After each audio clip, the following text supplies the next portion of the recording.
How do I find you? Just go to the link I sent to Lorenza. Go to Lorenza in WhatsApp. Hello? You are Hello? now unmuted. Hello? Hello. How are you How are doing? you? Good, good. Ready? Where are you, Eugenia? In the INS Lyon, in Salle du Conseil. The Salle du Conseil. Yeah. Perfect. Very good. So you can see my screen, my slides. Yeah. Hello. Hello, hello. How are you? Fine, thank you. And you? Not too nervous? Good. A little bit. Healthy amount, let's say. Hello. Hello. Hi, Ross. So I think you will not see the mouse, you will not see the cursor of this on my slides, but I choose this solution because like this, the transition of slides is more smooth. Because I can also upload slides to this platform, but then transition is very delayed. So unfortunately, but let's hope I have some kind of animation so you could see where you need to look. So I hope it's going to be self-explanatory without the cursor. Okay. So we wait. Yeah. Otherwise, we can make a try with the cursor. You already try it, only it slow down Yeah. the... Yeah, so look, this is how it can look, and you cannot see the cursor, right? No. No. Because I already tried to upload, this service allows you to upload the slides, but then it adds a very long delay between the slides, and I have some kind of animation with the graphs, so it kind of breaks down my animation, which is a bit sad. So I choose to sacrifice the cursor, but to keep the animation. That was my conscious choice, let's say.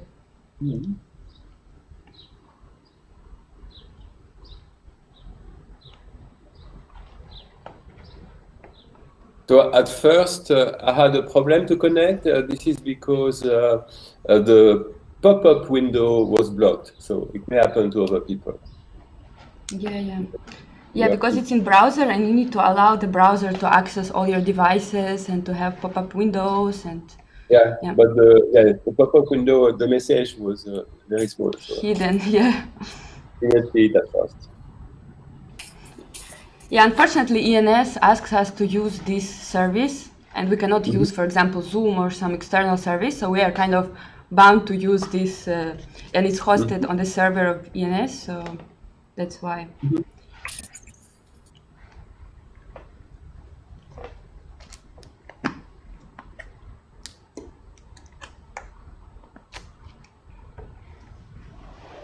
I will be back.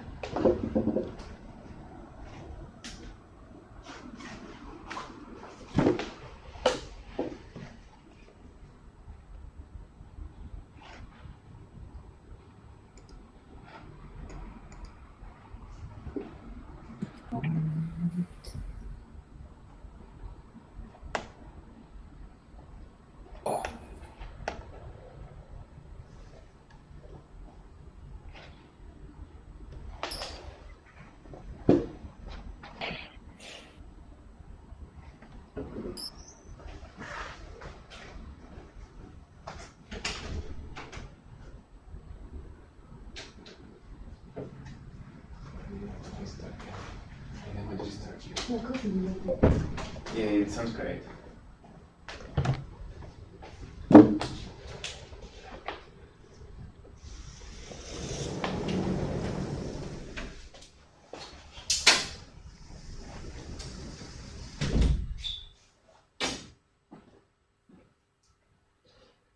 You need to stay here.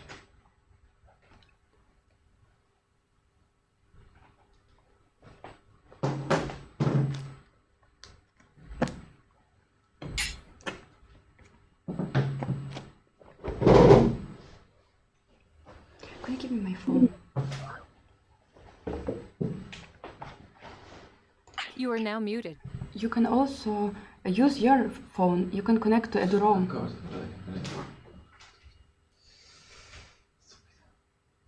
Remember that YouTube is quite delayed with respect to your... It's okay. It's normal. It's how it works. They will not be able to follow exactly. You don't need to follow. I just wanted to test that the sound works, everything Yeah. works. The rest, you don't listen to it. Listen to me. Then you can see the flash. Sorry? You don't see the slides. Hmm? You cannot see the slides. Oh, It's okay, it's okay. I can send them to you. Yeah, don't worry, don't worry. I'll follow you to point. You can include it. It's okay.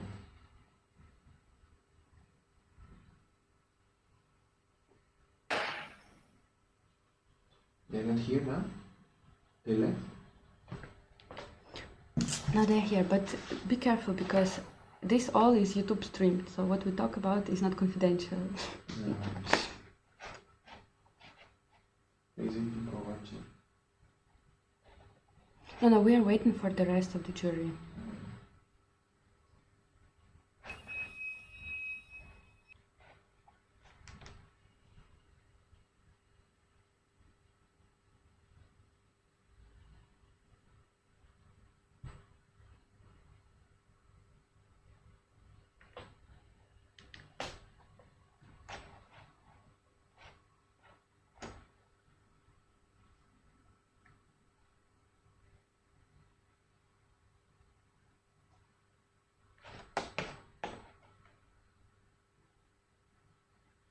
You are now unmuted.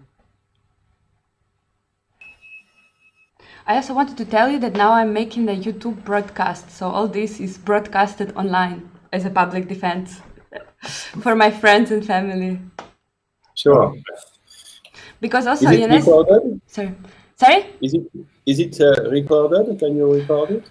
No, it's actually like a live stream in YouTube and it's going to be recorded, but also because INS asked us not to invite anyone to this video chat, kind of not to overload the server, to make sure that everything goes smoothly. So for example, other members of the lab, they cannot see it unless I share it in YouTube, as I did. I see, okay. Mm-hmm.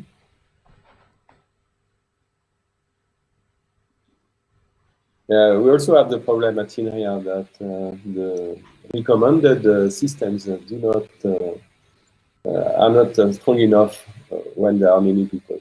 Yeah. So we use not recommended systems. Yeah. For teaching, we use Zoom, which is very nice.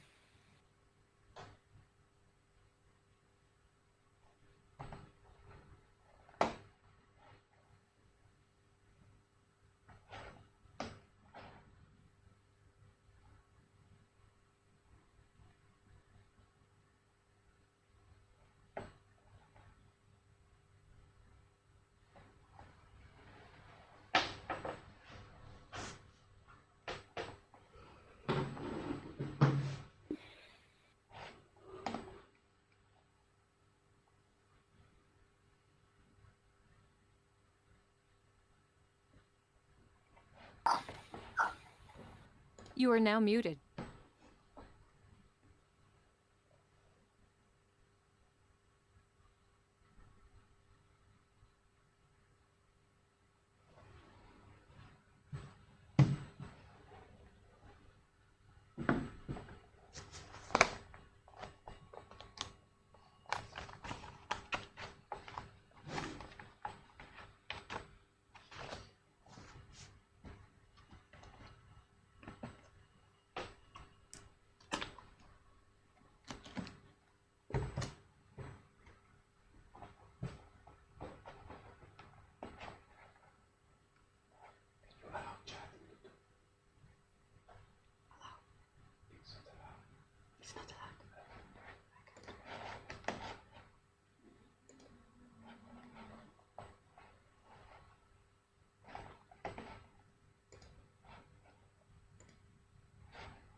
By the way, Eugenia, have You are you now unmuted. changed something with the manuscript or nothing?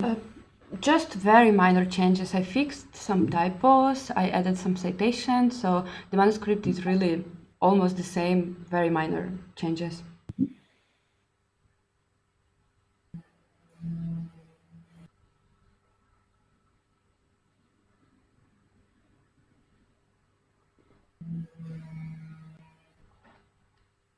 You are now muted. Oh yes, I did not. Perhaps I forgot to You are now transmit to unmuted. you a few points. Yeah, I did not do that. Yes, I had a few points to tell you, but oh, it's okay.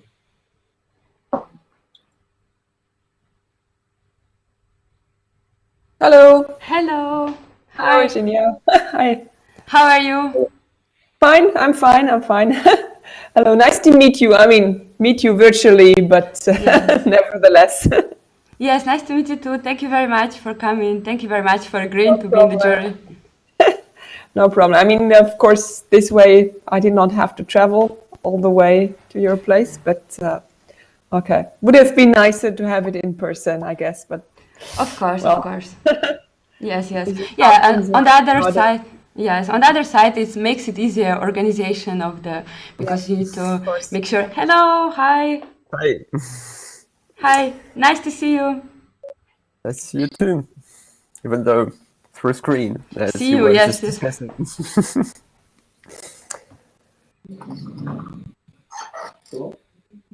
So as I was explaining before to Francois, I think, so when I share slides, the way I choose to share slides, you will not be able to see my pointer, my mouse, because, so there is, I can upload the slides on this platform, but then I have a very long delay between the slides, and I can have a kind of animation, and this delay breaks down my animation. So I choose to sacrifice the mouse, but I hope it's going to be with this animation self-explanatory, and I don't need to point really too much to the parts of the slides. Okay? Fine.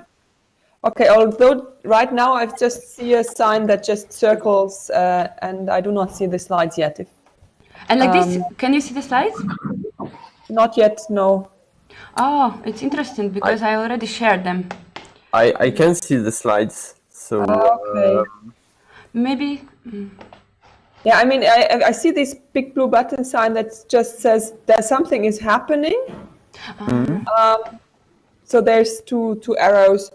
And this is usually, I mean, I know big blue button a bit. And then it takes a while and then the slides will appear. But I do not see them yet. Okay, maybe let's wait maybe maybe we should slowly. Sorry. maybe we should turn off our video because that's probably eating some bandwidth. Okay, now I see something.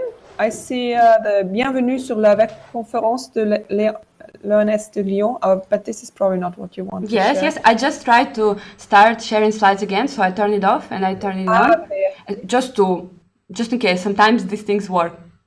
Okay. What do you see now? I have the slides. Yeah. Yeah, me too. No, I don't see the slides. Well, I just switch my webcam off. Although I'm in my office, so I should actually have a pretty good connection. Do you want, as a backup plan, I send you the slides on your email? That would be maybe good, yes. Just in case if that doesn't work, yes. Okay, okay. Just a Do you have second. my email, or should I? Yes, I have. Don't worry, don't worry. I will.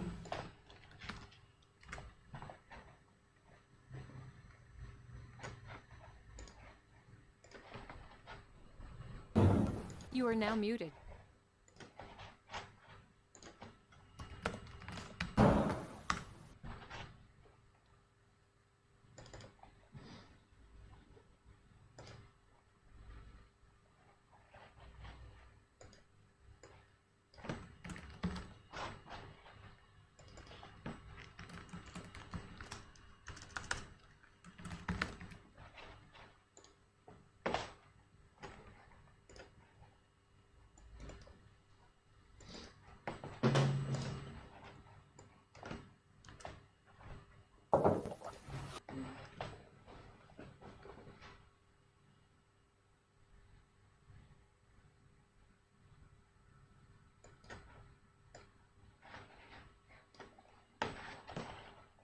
You are now unmuted.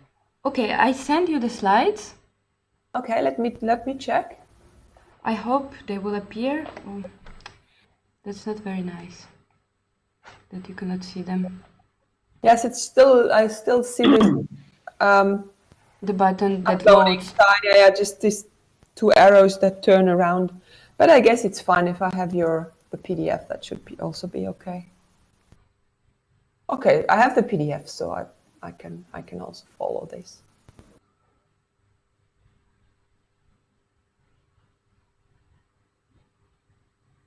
Maybe it will appear. I mean, so far, I also use Big Blue Button a lot, so we have an installation here on our servers.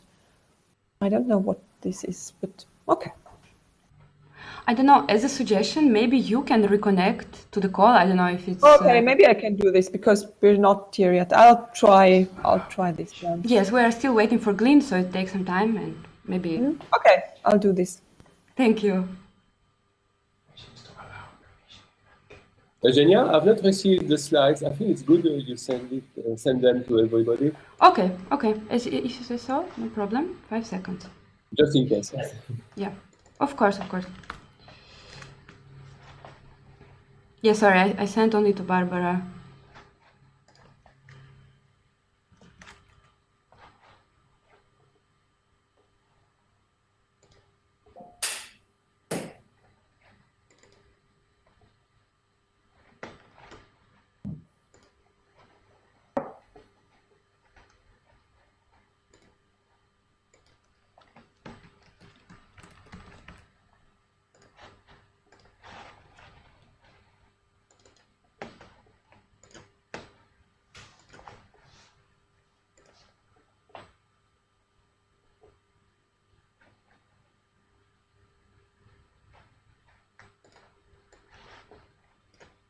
Okay, I sent. Please check if you received them. I will just leave for a second and I'll be back in 2 seconds. You are now muted.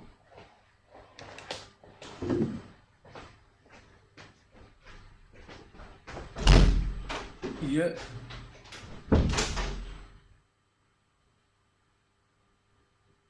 Well, are you using Safari or Chrome or? So okay. So go to Chrome and go to preferences. Okay, then at the top of the window there's a search bar in the middle there. So just type pop in there. Okay, so there you see something. You should have a few things, and one of them is called Site Settings. So click on that thing, and then you have to scroll down towards the bottom. You've got pop-ups and redirects, and you just have to allow that. Just allow. There's just kind of a slidey thing there.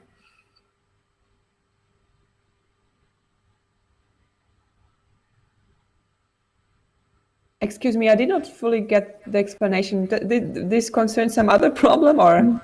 You're in pop-ups and redirects, and then you just say allowed. I'm guessing Russ is talking to Glenn on the phone.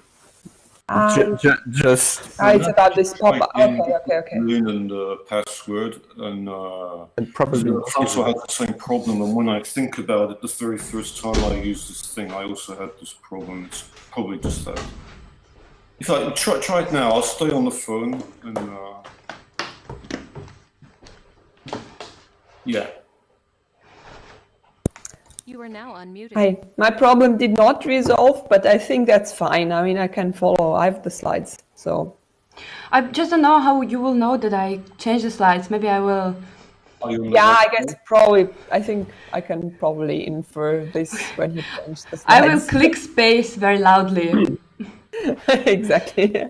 No, I think I can follow. I mean, maybe I'll see whether I can solve this here.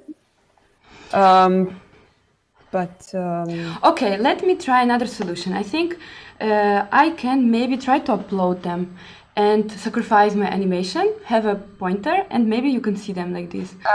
No, I think I would not. I don't do too much. I mean, what I'll do, I think now I'll try another browser, but I would just, in your case, just do it as you plan to do it. I mean, since the upload, you've already said that the upload is not so good because it takes too much time to switch between slides, just keep things as they are, and I'll try another browser, Okay. and but otherwise I'll just follow the slides. I think this is completely okay. Okay. Royce, when you allow the pop-up windows, you do need to reconnect, otherwise nothing happens. Oh, yeah? Yeah. Okay. Anyway, Glyn is more or less with us here. He is having trouble with the pop-up window thing as well. Yeah, but when you allow them, it's okay. You have allowed them, but then you need to reconnect because otherwise nothing happens.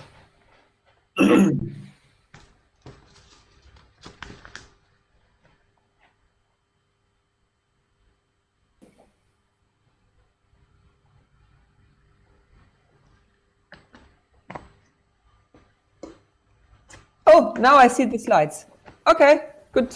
Problem solved. My problem at least is solved.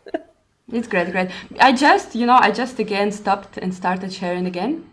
So. But okay, sometimes this solves things. Okay, Yeah, yeah. very good. And Glyn is here, so it's all great.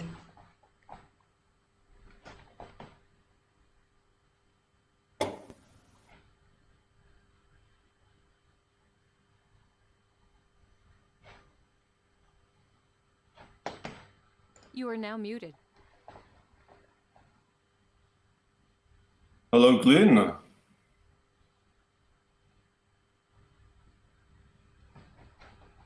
You are now unmuted. I think Glyn is connected only with the audio output and not input. Yep.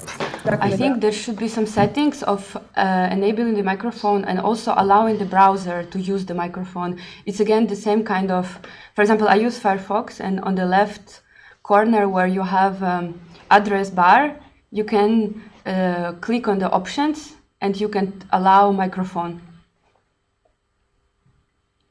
Hello, Glyn. Okay, let me just call him.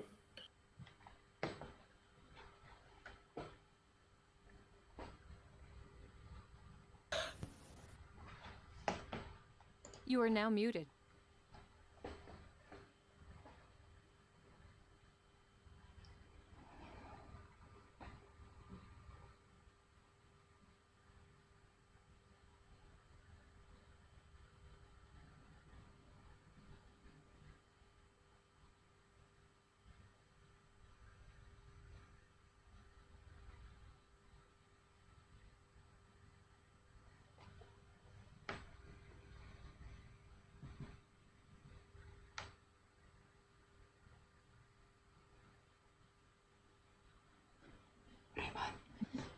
Hello, Glyn. We cannot hear you yet. I just called him on the phone. It's on the phone. Oh, okay. He's disconnecting. He'll reconnect and click on the other option. So I see the slides again. They disappeared for a while, and then I had the 2 arrows turning, and then they reappeared. So it's okay for me. You are now unmuted. I just did the magic of turning off, turning on the slide sharing, and it seems to fix the problem. Okay, cool. Yes, I had a problem with seeing the slides, but it's now fine. So everyone sees the slide. Oh, that's great.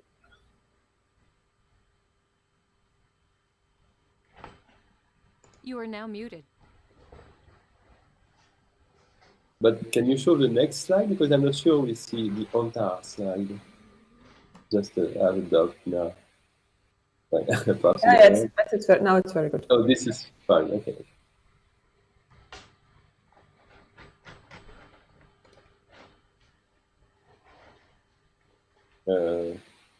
It does change. No, it's not so good now. I will. Now we see the window with the... You are now unmuted. Don't worry, I just exited from full screen, but I will put it as soon as I start my presentation. Because as I do this YouTube streaming, I want now that YouTube streaming will see only the slides, so I will move my window in another direction, everything's going to be okay. Okay, so I start and I will put a full screen, I promise. It's a very complicated arrangement here. Can you hear me? Yeah. Yes. Hello. Thank you. Sorry about that. Don't worry. I thought I pressed the right thing, apparently not. Thank you. Perfect. Sorry, I can't join you in person as well. That would have been easier for me, clearly. Okay. Hello, everyone. Hello. Hello. So I guess just before we start, we have to choose a président, which has to be either Barbara, Francois, or Glyn, as I understand, because you have to be professor or equivalent. So Pierre-Antoine and well, I'm disbarred because I'm the advisor anyway. Pierre-Antoine as well because he's wrong You are now muted. So how should we proceed? Barbara, would you like to do it? Well, I don't really know how this proceeds and so on. I don't know sure whether Francois knows better how this process works. Because I haven't been involved in too many French defenses. Yeah, no, I think that more of an insider like Francois would be better. If it's all right with Francois. Okay, no problem for me. Very good. Okay, thanks, Francois. The only particularity is that usually we would all sign several bits of paper, but because it's all at a distance, we all signed this form saying that the president can sign on our behalf. So basically what happens today is that Francois signs the things electronically and sends an email to whatever. I'll tell you about that, Francois, don't worry. They have to also sign a hard copy and send it to the Bureau des Études. I have all the information. Okay. So can we start now? Absolutely. Okay. Is it 45 minutes, the presentation? Yes. Okay. Okay, so welcome everybody. I don't know who. Anyway, so Eugenia, you have 45 minutes to present your work and for questions afterwards. Okay, thank you very much. So I will start. I will just move some windows here and there. And here we go. So hello everyone. Today in these slightly unusual circumstances, I would like to present you the main results of my PhD thesis entitled Knowledge Representation and Curation in Hierarchies of Graphs. So this thesis was done in LEAP in the team Plume under the supervision of Russ Harmer. So I would like to start my presentation by giving you a global, slightly philosophical motivation behind the work we do together with Russ. Modern technologies generate a great abundance of data, from records of human activity and behavior, measurements of weather, measurements of systems that operate on microscopic levels, such as protein-protein interactions of gene expression. And modern scientists struggle on extracting implicit knowledge from these abundant raw data, on getting insights on the mechanisms that drive the system that we want to study. And getting these insights is not only necessary to deepen our understanding of the systems, but also to develop new technologies, to build drugs, to predict future behaviors. And such extraction greatly relies on the design of automatized tools for processing and analysis of data, and for querying, automatized reasoning, extraction, and mining of patterns. And often extracting this implicit knowledge means building computational models that can be executed to study the dynamics of these underlying systems. And again, to make predictions of future behaviors of this system, to discover some macroscopic phenomena that emerge from the behavior of these systems, and also to study the causality of events that appear during the evolution of our systems. So, however, even our explicit knowledge, even our raw data, is often represented in the form that is not suitable for automatized processing by a machine. For example, a great portion of knowledge about protein-protein interaction is represented in the form of natural language, of journal articles. And also, this knowledge is often fragmentary, dispersed over multiple sources, stored in different formats, also often even inconsistent. For example, corresponds to the result of different experimental techniques.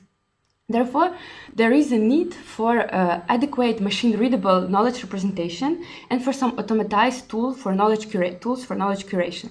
And by curation in my thesis, I mean the dynamical process of integration, annotation, and revision of some domain-specific knowledge. So in this thesis, we make an effort to design a framework for representation and curation of knowledge on complex systems that is based on the structure that we call hierarchy of graphs. And this hierarchy of graphs will be the main focus of my talk today. And we would like this framework to allow us to represent fragmentary knowledge on potentially different abstraction levels, to relate different knowledge fragments, to update individual knowledge fragments while preserving the consistent relations between them.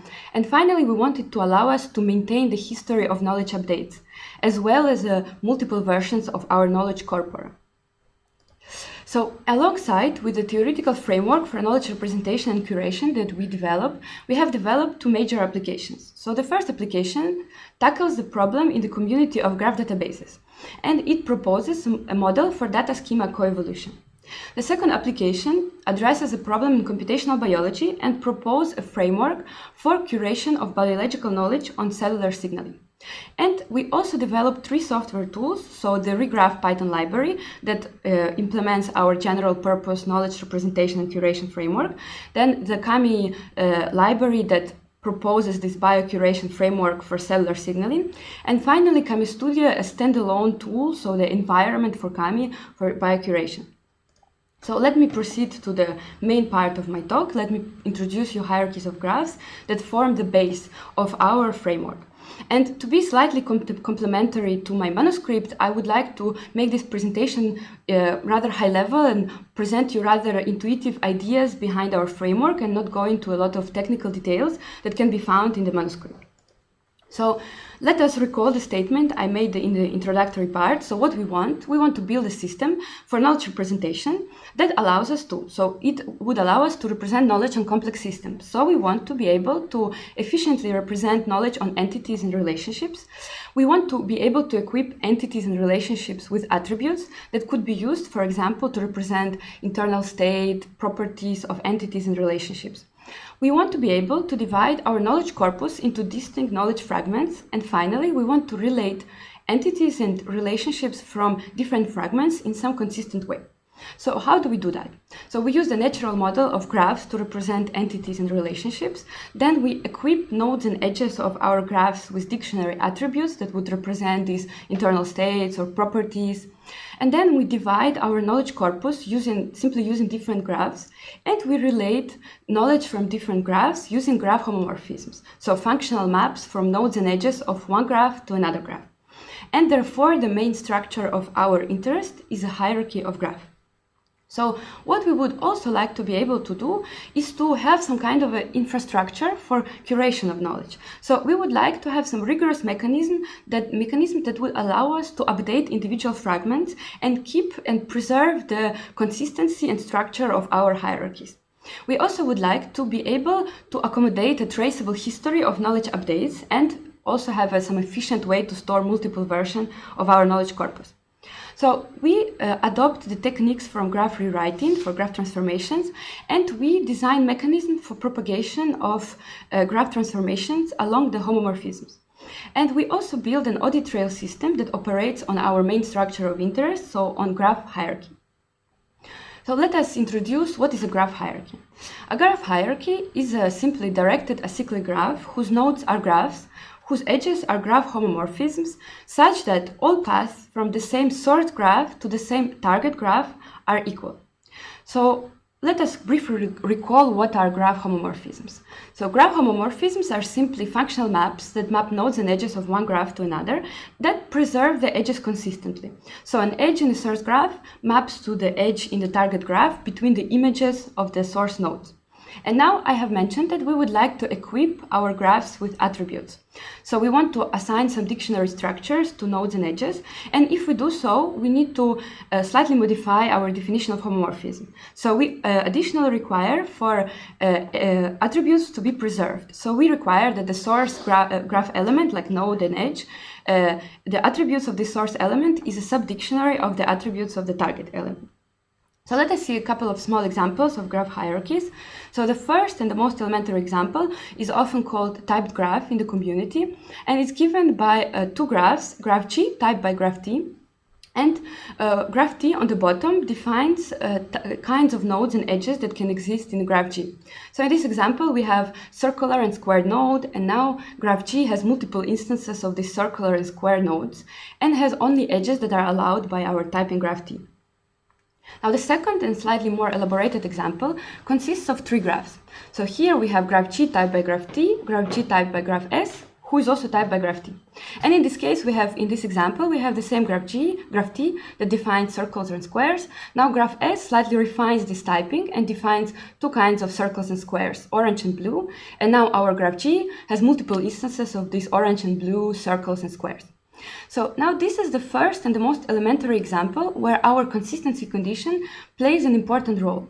So it guarantees that the direct typing of G by T is consistent with the same typing that factors through S. So in the context of knowledge representation, it means that moving along alternative paths from a concrete to a more abstract representation of knowledge, we get a consistent picture. And now, if we use the language of category theory, it allows us to see our hierarchies as large commutative diagrams. So how do we update knowledge represented with hierarchies of graphs? So we use a Sesky push-out rewriting approach, and to use this approach, we need to reformulate hierarchies using the language of category theory. So we operate on several categories of graphs. So we consider simple graphs where only one edge between a pair of nodes is allowed, or non-simple graphs where multiple such edges are allowed.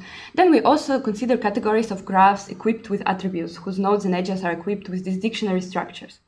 And we build our framework on the classical notions in the category theory, such as push-out, pullback, final pullback complement, image factorization. Now, some of you may be already familiar with these notions, some of you may not, but today I will not introduce them in details. They can be found in my manuscript, and I will try to explain our framework, not going into technical mathematical details. So let us briefly recall what is a Sesky push-out rewriting approach. How can we transform graphs using this approach? So a transformation of a graph is given by a rule that forms a span, so that it consists of three objects, three graphs in our case, L, P, and R. Graph L is often called a pattern. It's the left-hand side of the rule that is matched inside of our target graph through a monomorphism, so through an injective map of nodes and edges. And in this small example on the right, you can see a rule, and the left-hand side is mapped in our target graph and highlighted with orange. Now, we can apply the Sesky push-out rewriting rule in two phases. The first phase we call a restrictive phase, and this phase performs deletion and cloning of different graph elements. And for those of you who are familiar with category theory, it's given by the final pullback complement. Now, on this small example, our rule clones two circular nodes and removes a squared node on the bottom. Now, the second phase of rewriting we call the expansive phase, and it performs the addition and merging of different graph elements, and is given by push-out. So in our example, I merged triangular and squared node, I add a new diamond node and connect it to this merge node. And the result of my rewriting I can see on the bottom right. Now, the question of our interest is how can we take this technique, this Sesky push-out rewriting, and update objects situated in the hierarchies of graphs in such a way that would preserve the structure and the consistency of our hierarchy. And to understand how we tackle this problem, let us consider a small example of a chain hierarchy. So this hierarchy consists of three objects, graph H typed by graph G typed by graph T, and we want to rewrite a graph G situated in the middle. So if we perform a restrictive phase of rewriting, so we remove and we clone some graph elements, we observe that the result of rewriting graph G minus stays typed by our original typing graph T. However, to restore the edge that corresponded to the homomorphism from H to G, we may need to update the graph H itself and perform something that we call a backward propagation. Now, on the other hand, when we perform an expansive rewrite of our graph in the middle, so we add and merge some graph elements, we observe that the graph H that was typed by graph G stays typed by the result of rewriting. And now we need to restore an edge that corresponded to a homomorphism from G to T. And for this, we may need to update our object T and perform something that we call forward propagation. So let us look into details what is a backward propagation.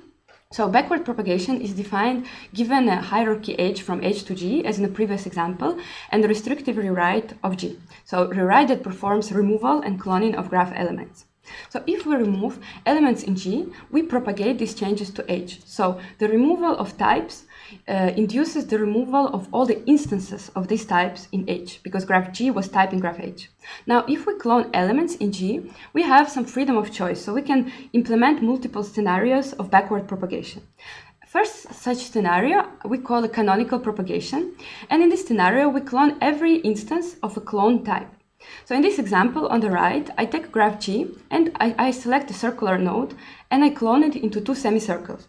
And then as a result of my canonical backward propagation, I clone each instance of a circle. So I produce 2 semicircles for orange and 2 semicircles for blue circle. Now I can perform no propagation to H, and what I can do is simply specify how to retype the instances of cloned elements by these produced clones. So in this example, I simply specify that my orange instance becomes a left semicircle and the blue instance becomes a right semicircle. Yes. And now what I can also do is combine both scenarios. I can, for some instances, I can specify a retyping, and some instances I can clone. In this example, I specify that orange instance is a left semicircle and the blue instance is cloned. So intuitively, our backward propagation allows us to clean up instances of removed elements, removed element types, and allows us to specify how do we perform the cloning of instances. So now forward propagation is defined given a hierarchy H from G to T, as in our previous example, and an expansive rewrite of G. So we add and we merge some elements in G. Now, if we merge 2 elements of different types in G, we are obliged to merge their respective types in T to preserve the functionality of our homomorphism that relate G and T. Now, if we add new elements in G, we have again multiple scenarios. And the first such scenario, again, we call a canonical propagation scenario. So for every new element in G, we add a new corresponding type in T. In this small example on the right, I add in 2 circles, blue and green, and I add the new types for this circle. So I have new types of blue and green circle. Now, another scenario we call this scenario where no propagation happens. So we use existing elements in T to retype the new elements in G. In this case, I simply specify that my blue and green circle are instances of a circle that already exists in T. And finally, again, I can combine both scenarios. So I can, here in this example, I can specify that my blue circle is an instance of already existing circle, and for green circle, I add a new type. So intuitively, our forward propagation allows us to merge types when necessary and allows us to control the addition of new element types, which means it allows us to control how the new concepts and new types are aggregated in our typing graphs. So now, having combined these 2 techniques of backward and forward propagation, we design a mechanism for the update of graphs situated in arbitrary hierarchies. So in this schematic example, I show some graph hierarchy. So every node here represents a graph, every edge here represents a graph homomorphism, and I would like to rewrite a graph situated in the very center of this hierarchy. So first thing I do is I perform a restrictive rewrite. So I remove and clone graph elements. Then I perform backward propagation to all the ancestor graphs in the hierarchy. So I specify how to clone the instances, I clean up the instances of removed types. Then I perform an expansive rewrite of our target graph. So I add and merge elements. And then I perform a forward propagation to all the descendant graphs in our hierarchy. I specify how to add new types and merge types when necessary. And on the final step of this propagation procedure, I restore the homomorphisms from and to updated objects. And this can be done automatically when certain composability conditions are satisfied. And in my thesis, I formulate these conditions. And in this talk, I will not give you any details, but what I would like to mention is that these conditions are highly local, so they operate on the pairs of objects related with homomorphisms. So they are not imposed globally on the entire hierarchy. So now we have shown you some procedure for updating one object situated in the hierarchy and propagating this change, this transformation of our knowledge to all the related levels, to all the related graphs. Now what we also would like to do is to design some audit trail system that would allow us to record the history of our hierarchy updates. We would also like to be able to roll back, so to perform a rollback operation that would bring us back to the old version of our hierarchy. And finally, what we would like to do is to maintain multiple versions of the hierarchy. So starting from one hierarchy, we can perform a sequence of parallel changes, so conflicting changes, and we would like to store these final results, these two branching versions. And this is particularly useful when multiple collaborators work on the same knowledge corpus. And this is very similar to the idea of branching in version control systems as Git used in software development. So how do we do that? So the first question that we need to answer is, how do we store our history of updates? So storing the state of our hierarchy at each update step is not feasible. For example, when our hierarchies represent very large knowledge corpora. So we need to design some efficient way to represent transformations in the hierarchy. Now, let us recall that given some rewriting of a single object in a hierarchy, we were able to obtain an entire hierarchy of transformations. So in this example, I draw empty circles to represent these updates to all the objects in the hierarchy. Our green circles represent the backward propagation, orange circles represent forward propagation, and with gray circles, I denote the objects of identity transformations, the objects that were not affected by this propagation. So what I can extract is a hierarchy of rules that encodes the rewriting and propagation in our hierarchy. So what is the hierarchy of rules? Hierarchy of rules, similarly to a hierarchy of graphs, is directed acyclic graph whose nodes are rules, whose edges are rule homomorphisms that satisfy the consistency condition I have previously introduced. So how do we define rule homomorphisms in this context? So for Sasky-Puchout rewriting rules given by the spans, we define rule homomorphisms by triples of homomorphisms that satisfy certain additional consistency conditions that make the diagram in this slide compute. So let us see a small example of a rule hierarchy. So I have a hierarchy of graphs from the previous example. I have graph G typed by graph S typed by graph T, and I update graph S. So I select an orange circle, I clone it into two semicircles, left and right, and I add a new triangular node to this graph. Then I perform a backward propagation, and I can express this backward propagation also as a Sasky-Puchout rewriting rule. And in this case, my Sasky-Puchout rewriting rule that represents backward propagation selects the instances of the orange circle and specifies how do I want to perform backward propagation. So here I retype one instance by a left circle and I clone the second instance. Now I can also perform forward propagation and again express it as a rule. And this rule selects a circular node and adds a new type, a new node, a triangle that types the new blue triangle in the graph S. So what I obtain is a hierarchy of rules that has the same shape, so is defined over the same skeleton as our original hierarchy. And I can rewrite hierarchy by simply applying these rules to each of the objects, and I can restore the homomorphism. So now I can construct my audit trail by simply storing the rule hierarchies that represent our transformations in the hierarchy. And why is it more efficient than storing the hierarchy itself? Simply because our transformations typically represent highly localized changes in some small graph patterns, and they do not represent the entire change in the hierarchy. So now our question is, having stored our hierarchy updates using rule hierarchies, how can we roll back to an old version, and can we do it? So, and the answer to this question is not always. And the reason why are the side effects that Sasky-Puchout rewriting introduces.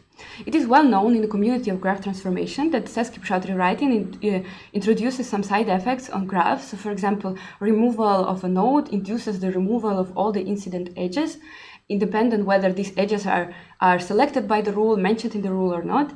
But what we have also discovered is that this rewriting has a side effect on homomorphisms in the hierarchy. And to show you what are these side effects, consider the following example. So here I have a hierarchy consisting of graph G typed by graph T. Graph T specifies two types of nodes, orange and blue circle. Graph G has two instances of orange, one instance of blue. And I select by my rule, that is just expansive rule, just adds and merges things. I select one instance of orange and one instance of blue, and I merge them. Now I perform a forward propagation, as the result of which I merge the type. So I merge orange and blue type in T. And now what I highlight in this figure with orange is the instance of orange circle that was not selected by the rule, that was not mentioned in the rule above. And this instance, as a side effect of our forward propagation, becomes typed by the merged node. And now if I want to undo this change, I want to apply this rule in the reversed order, I cannot restore my homomorphism. So I lose the information on whether our unaffected, so instant that was not mentioned by the rule, it was blue or orange. So I lose some information. Therefore, to be able to perform the operation of a rollback in our audit trail, we require the rewriting propagation in hierarchies to be reversible. And we formulate this reversibility for rewriting with hierarchies of graphs in the manuscript. So now, if all the transformations in our audit trail are reversible, we can simply roll back by applying our rule hierarchies backwards. And we come back to the old version. Now, what we can also do to be able to perform the rollback is take a sequence of our rule hierarchies that represented our history of updates and compose them. Produce some kind of composed rule hierarchy that performs all the updates at once. So, and immediately comes back to the old version of our hierarchy. And this composition is often called concurrent synthesis in the community. So, because it simply performs all the updates concurrently, all at the same time. And we formulate how concurrent synthesis of rule hierarchies can be performed. We formulate it in our manuscript. And so we also use this technique to maintain multiple versions of the hierarchy. So how do we do that? So we use an idea from a version control system, an idea of delta compression. So to store two different versions, we simply store one version and we store the delta. So the differences from this version to the other versions. And in this small example, imagine that I have two versions of the same hierarchy. And let's say my delta represents some identity hierarchy, some identity transformation, because these versions are not yet diverged. They represent the same hierarchy. And now I update one of the versions. And what I do, I can express this update as a rule hierarchy, and I update my delta by composing the previous delta with the with the rule hierarchy that represented my update. And this technique allows me to accumulate the changes that represent this divergence of two versions. So I think it's time to conclude the main part of my talk. So we have introduced the structure of hierarchy of graphs that is very suitable structure to represent the fragmented knowledge on potentially different abstraction levels. We have designed the mechanisms for rewriting and propagation of graphs situated in the hierarchy. And we have also introduced the notion of a rule hierarchy, by which we have generalized the Sesquipouchalt rewriting from objects to hierarchies of objects. And we have also studied for rule hierarchies the question of reversibility and composition, so our concurrent synthesis. And this allowed us to develop a system for storing an audit trail, for storing the history of updates in hierarchies of graphs, for storing multiple versions, for performing typical operations of version control, so operations of rollback, merging, and etc. So we have also implemented our framework in our Python library regraph. So this library allows the user to build graphs, hierarchies of graphs, rewrite them, and it supports two backends. So user can create graphs and graph hierarchies using in-memory graphs, or user can create them using the persistent property graphs given by the Neo4j database. And also this code is available freely online in this GitHub repository.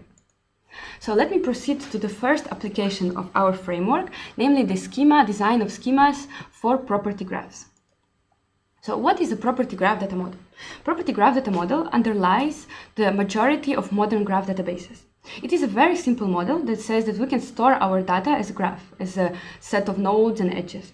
And moreover, we can also equip nodes and edges with some internal structure of properties that are similar to our attributes. They are given by the dictionaries and can be used to represent some properties or states of the entities we want to store in this database. Moreover, this model allows us to assign labels on the nodes and edges of our graphs.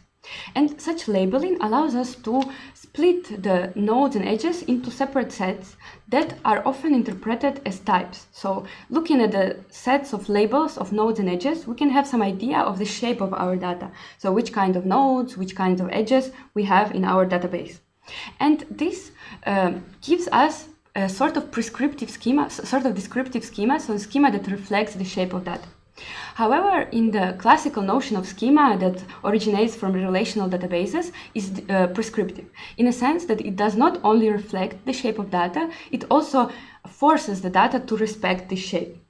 And because property graphs data model does not provide these capabilities of prescriptive schemas, this data model is often called a schema-free. So we don't have any means to specify these prescriptive schemas. And these prescriptive schemas, in the case of relational databases, can be used to say that which kind of columns our tables have, which data types these columns have. So what we would like to do in our application is to design specifications for schemas, for prescriptive schemas for property graphs. And we want to adopt our Sesky pushout rewriting semantics to update property graphs. And we exploit our mechanism of forward and backward propagation to design schema data coevolution techniques. So what is a schema-aware property graph? Schema-aware property graph can be defined simply as a two-level hierarchy consisting of two graphs, data graph and a schema graph, both being property graphs, and data is homomorphic to our schema. So our homomorphism expresses naturally the notion of a type. So our schema defines the types of nodes, types of edges, sets of allowed properties that our entities can have. And in this little figure, I have a little schema that defines two types of nodes, person and message. I have some types of edges, and I encode my homomorphism with colors in the data graph. So now, in the context of databases, we are often interested in two scenarios of data schema coevolution. And the first such scenario we call descriptive updates. So these are the updates that are performed in the data and are propagated to schema.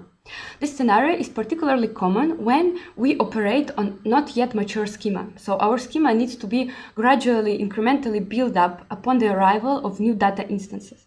And in this small example, I apply some rules. So I transform my data graph, I select two existing nodes, and I add a new node denoted with purple to the graph. Moreover, I add a new property city to one of the existing nodes. And now I have rewritten my data, and I would like to keep my data compliant to schema. So I want to keep my data graph homomorphic to schema, and I want to perform a forward propagation.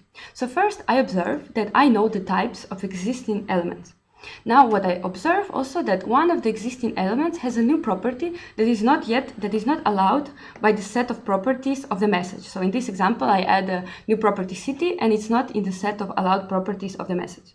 Now, as a forward propagation, I add a new concept to my schema. So I add a new type check-in, and I call it check-in, and I augment a set of properties of message. So I add a city to the set of allowed properties. And this way, I can gradually aggregate new concept and new properties in my schema until the schema becomes mature. And when the schema is more mature, we are interested in the second scenario of schema data coevolution that we call prescriptive updates. So these are the updates that are performed in the schema and are propagated to our data. In this example, I perform something that is called concept refinement. So I select an existing concept message from my schema, and I clone it, I refine it into two more fine-grained concepts of post and comment.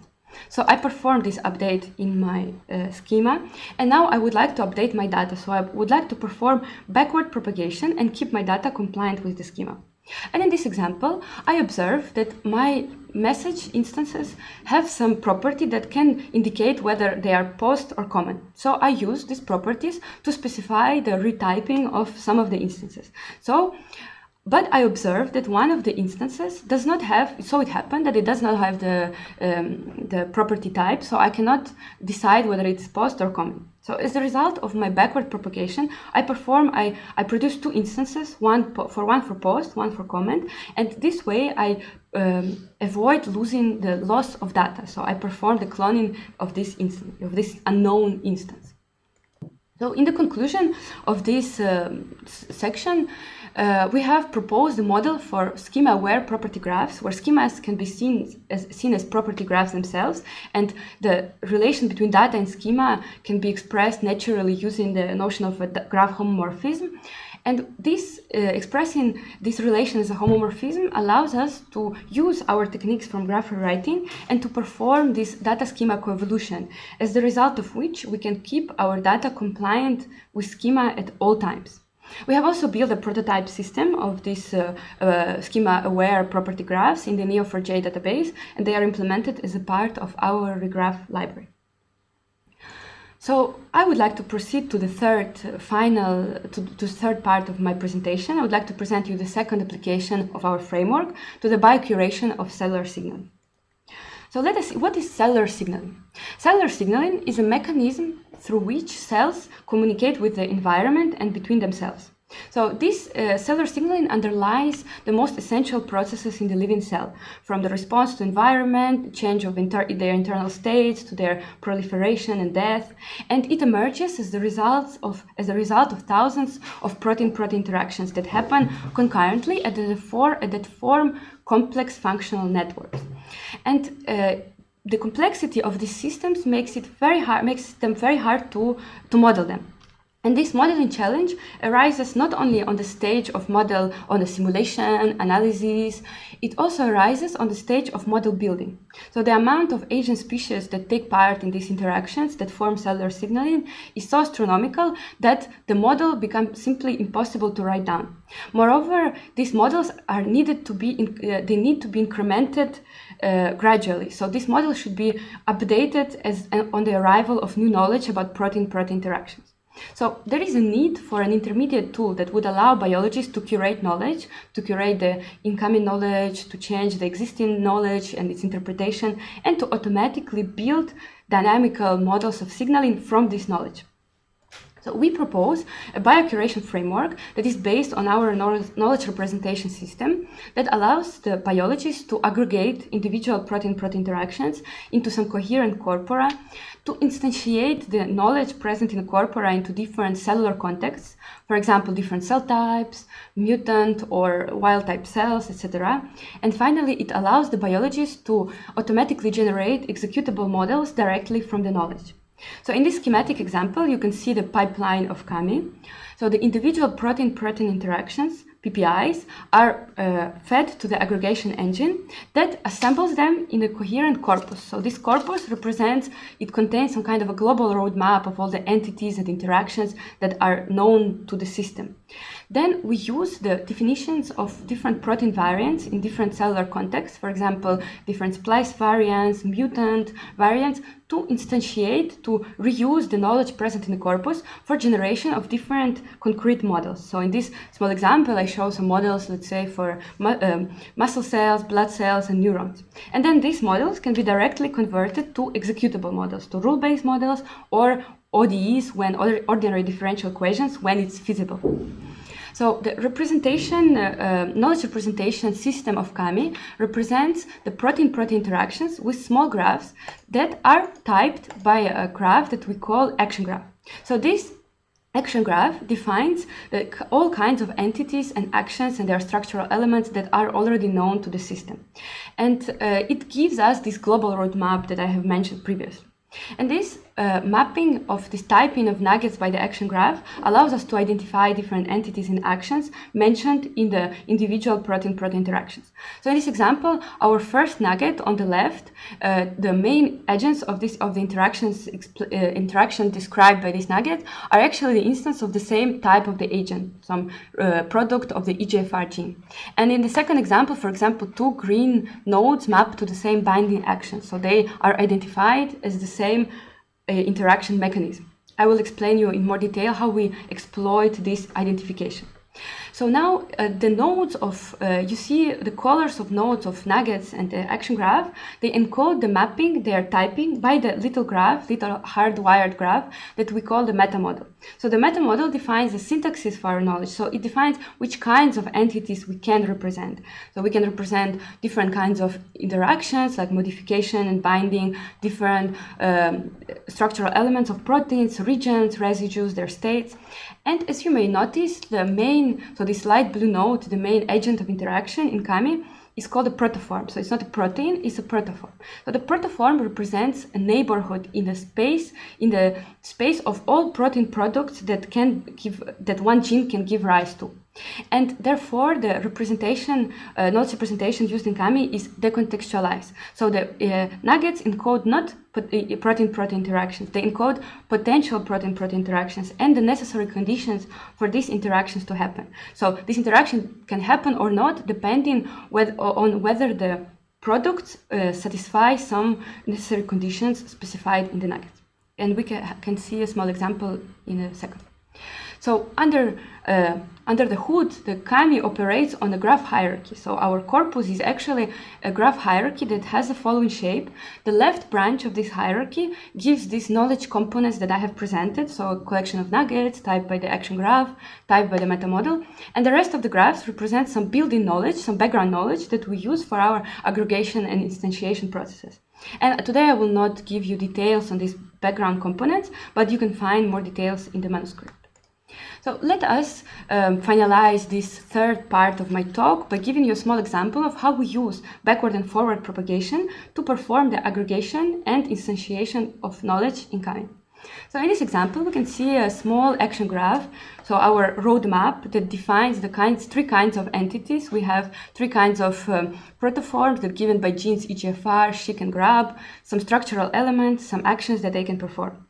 And imagine that on the input of our system, we get some new protein interaction that defines, so it's a little nugget that encodes the interaction of AXL that binds to GRAB. And now, to add this new knowledge, to aggregate this knowledge into our corpus, we identify the entities that already exist in the system, that are already known by the system. In this case, we already know SH2 domain and GRAB, and we perform a forward propagation that adds the new bits of not yet known knowledge to our action graph. And as a result, for example, I was not able to identify the green node, so the binding action of our interaction of AXL with GRAB, of our new input interaction. So I have two different binding nodes attached to the SH2 domain of GRAB. And in general, identification of actions is not possible because there doesn't exist some grounding, such as this grounding for genes and different gene regions, for example, different databases as UniProt, Interpro. We can never identify the interaction mechanism. However, this identification is very important on the stage of model generation. So in this case, we use the background knowledge that is already encoded in the hierarchy of Kami, and we identify that SH2 domain is a conserved protein domain that has exactly one interaction mechanism through which it can bind.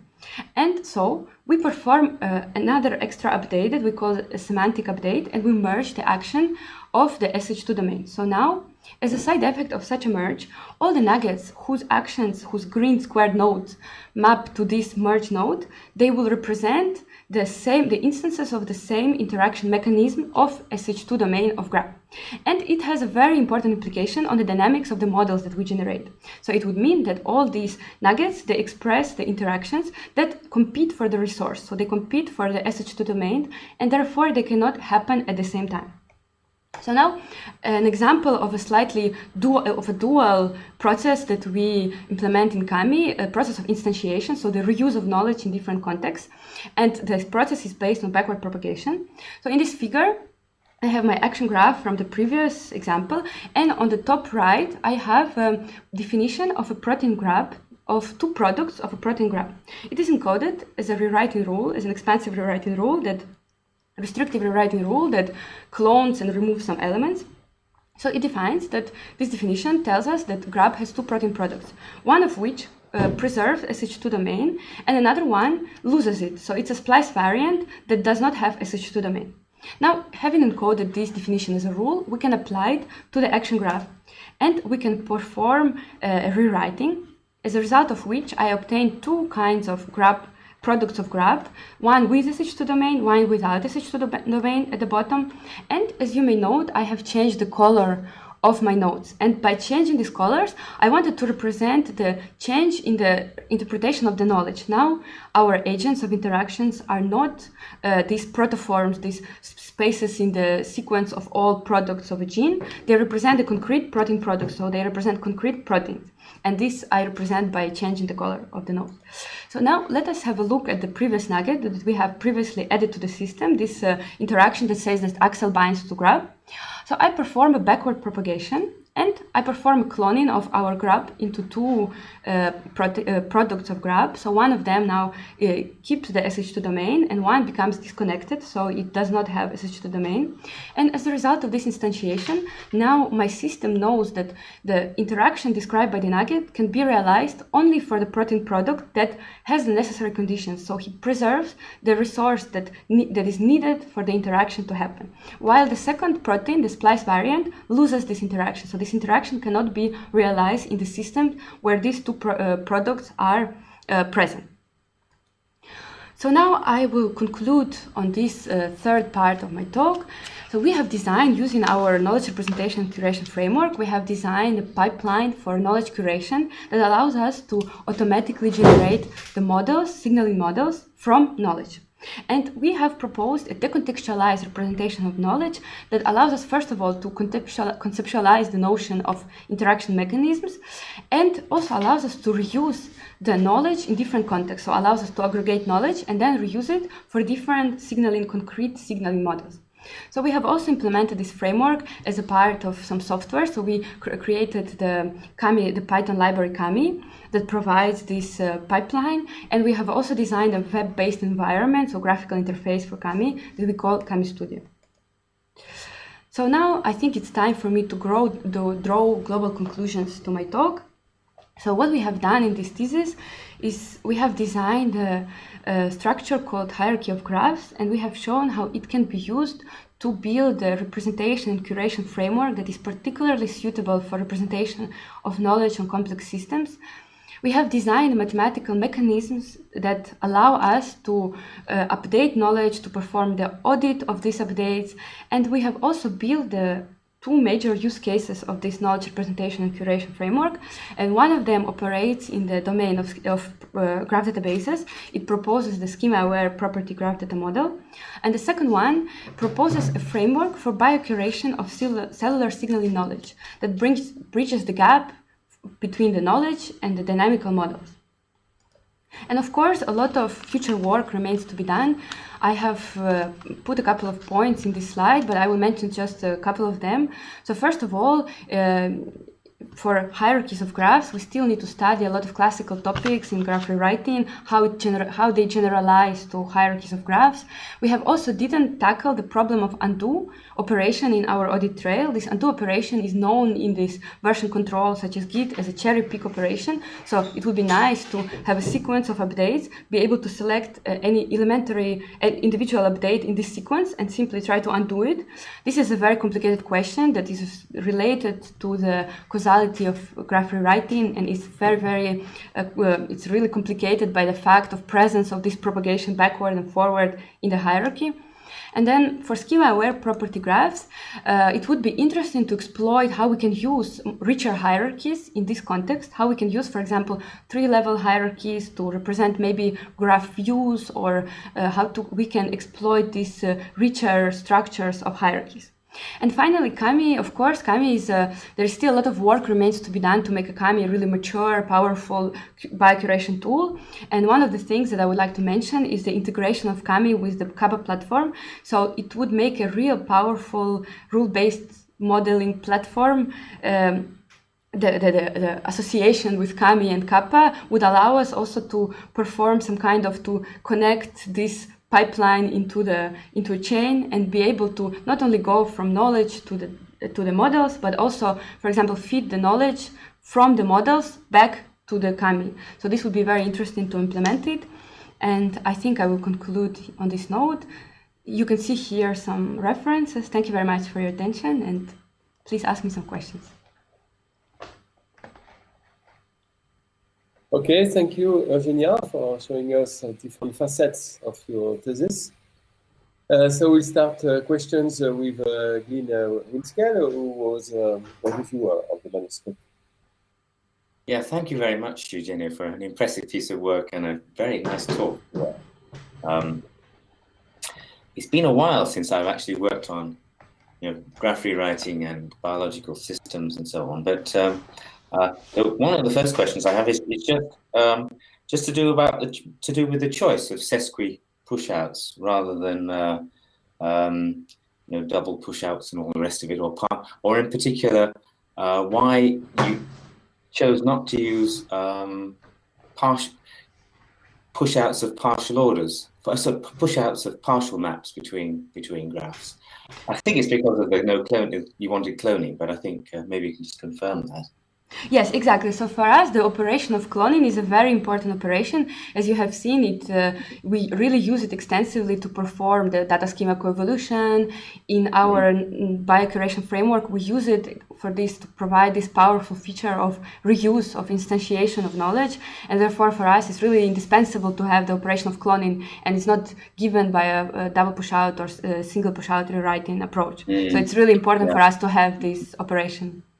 I see. I mean, to my knowledge, it seems to be fairly recent, this idea of sesqui push-outs. Is that right? I mean, is it just a few years old, or does it go back in a long time? I know it's related to other things, but yeah, I think it's 2004, or if I'm not mistaken. Oh, 2004. Okay, Not- okay, as early as that. Okay. I don't remember exactly, but that's what I remember.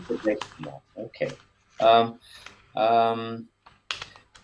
This is maybe crazy. It's a slightly odd question, but with the final pullback complements, they're a bit reminiscent of factorization system.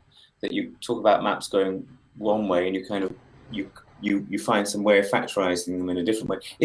Do you know if there's a factorization system here? We didn't look in detail into this question, but I would say that yes, we could have formulated it all in this way.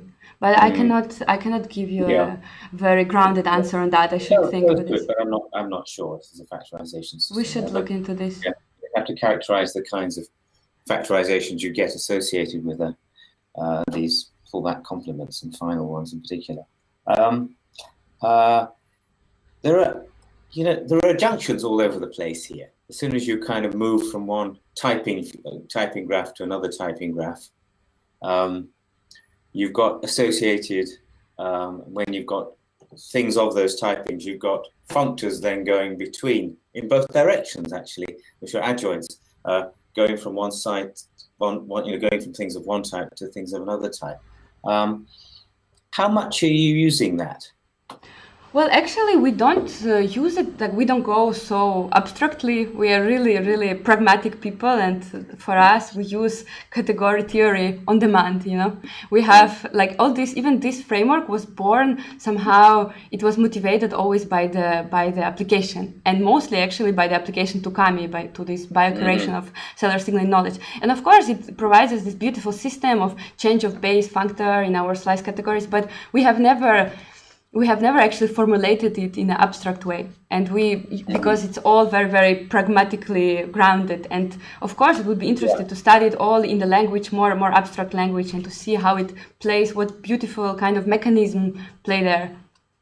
Yeah, it wasn't so much to kind of go abstract for the sake of going abstract, though I tend to do that myself a bit. But it was more to because it might link up with some tools. In particular, abstract interpretation is concerned with understanding degraded versions of things, and so these are junctions that you'll have not just on single graphs, but of course, but also these hierarchies. I mean, they might give you ways of abstracting away and understanding degraded versions of things before you understand the full thing. So that was partly where I was thinking of. So connections with abstract interpretation, I guess, is what I was fishing for. Do you use abstract interpretation much here? You talked about static analysis, but yes, no, actually, we didn't discover this direction. And in general, of course, hierarchies provide a very beautiful generalization of things. So the fact that we have not only two typed objects, but entire hierarchies would allow us to build some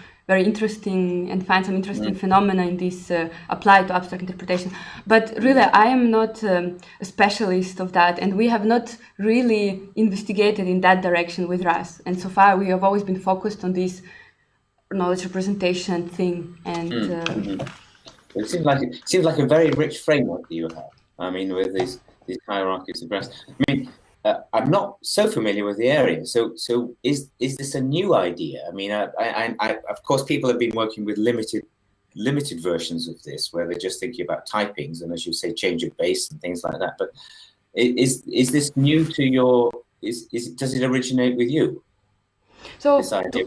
To my knowledge, yes, because I have seen a lot of work on the typed graphs, so they exist in the graph transformation community, but maybe also Barbara can help us, she knows much better than us. But from all the literature that I have studied, that I have seen, I have never seen the generalization to entire hierarchies of objects. It would be always chains or maybe pairs of objects, and this concept of typed graph is of course very widely used, and also of course I have even seen the idea similar to our backward-forward propagation in terms of the typed graphs, but mostly based also not on Sesky push-out, but on double push-out approaches or single push-out approaches. But actually the power of Sesky push-out approach, this cloning, allows us to build interesting things that are become more interesting than double push-out, the typed graphs in the settings of double push-out writing approach, because this concept refinement is something practically very, very useful and actually very powerful for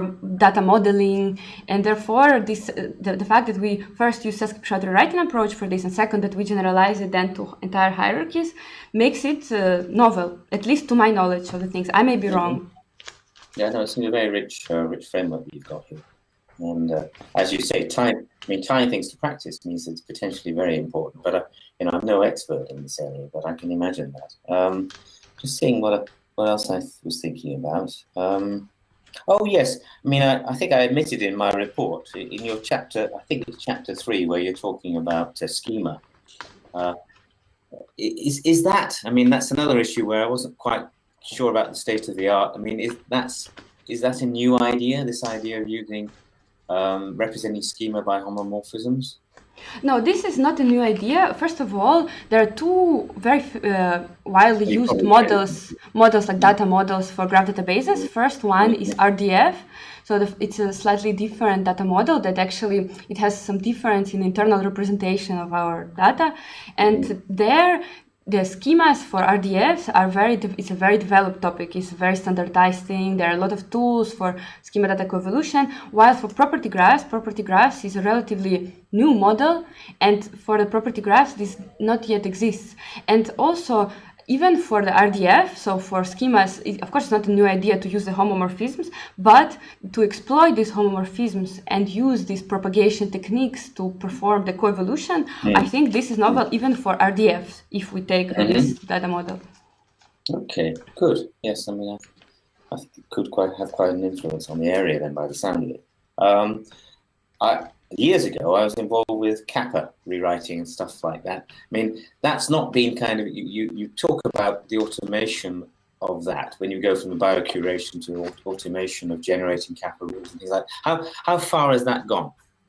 So now we are able to take the knowledge that we have. So as I explained before, we can instantiate it. So we actually make it, we can build concrete signaling models that are still represented as hierarchies, graph hierarchies, our internal graph hierarchies. And then we developed a procedure that searches, that traverses these graphs in our hierarchies and generates kappa scripts. So we can generate kappa scripts that can be simulated with Sim4, like the last version of the simulator. So we actually succeeded to completely generate these kappa scripts, except for a couple of points. So we are able to generate the rules, we are able to generate the agents, we are able to generate the initial conditions even, for example, how many proteins bound to this protein already present in the system, but we still don't know how to generate observables. So there is also, because in kappa, to make a kappa script working, really, when you click the button and it simulates, you need to provide these observables. And now Kami kind of generate pre-kappa, where there is everything, and you just need to fix the observables. I see. And I guess another thing that you might try the kind of tools of the kind that Jérôme Ferré build. I suppose you could try and incorporate those. Is there any? Have you made moves in that direction at all? So actually, we didn't do any moves in that direction, but we envisaged to do that, or I was supposed to actually do that. We were supposed to have internship together with Jérôme and to make some static analysis of knowledge, because Kami is a really perfect place to perform static analysis. And everything, the representation of Kami is this, everything can be brought to some graph traversal algorithms, and everything is very, very well suited for really put in static analysis inside of the Kami as a level of, because also the static analysis is a very important thing for knowledge curation. For example, you have your knowledge, you have your corpus, but you want to perform some analysis and say, oh, I have some gaps in the knowledge, and maybe I should fill up these gaps. And all this detection of these gaps between knowledge or some kind of influences between different pieces of knowledge, which interaction that I explained enables or prevents some other interaction. This is very natural place to go. But unfortunately, due to the time constraints and kind of circumstances, we didn't go there. Yes. But it's a good question, because that was our plan and we were supposed to do it, and it's going to be done soon, I hope. I guess I've got to ask you now, what will you do? What do you want to do? I mean, given the time and freedom to do it, what's the burning aim that you have that's left over from this thesis? You mean in the thesis for coming? In the thesis, yes.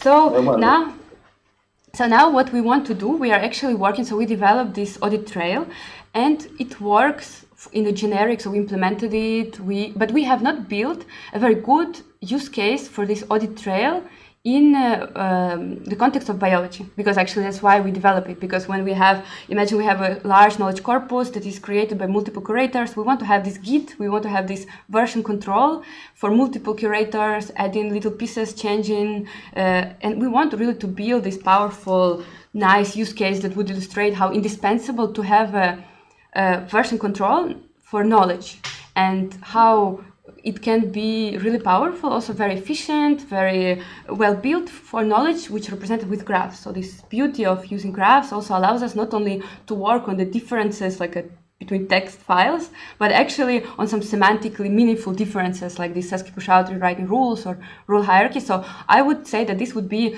the first future direction to build this, because we already see this use case. We just need to build it and actually advocate it, elaborate it, the use case of audit trail.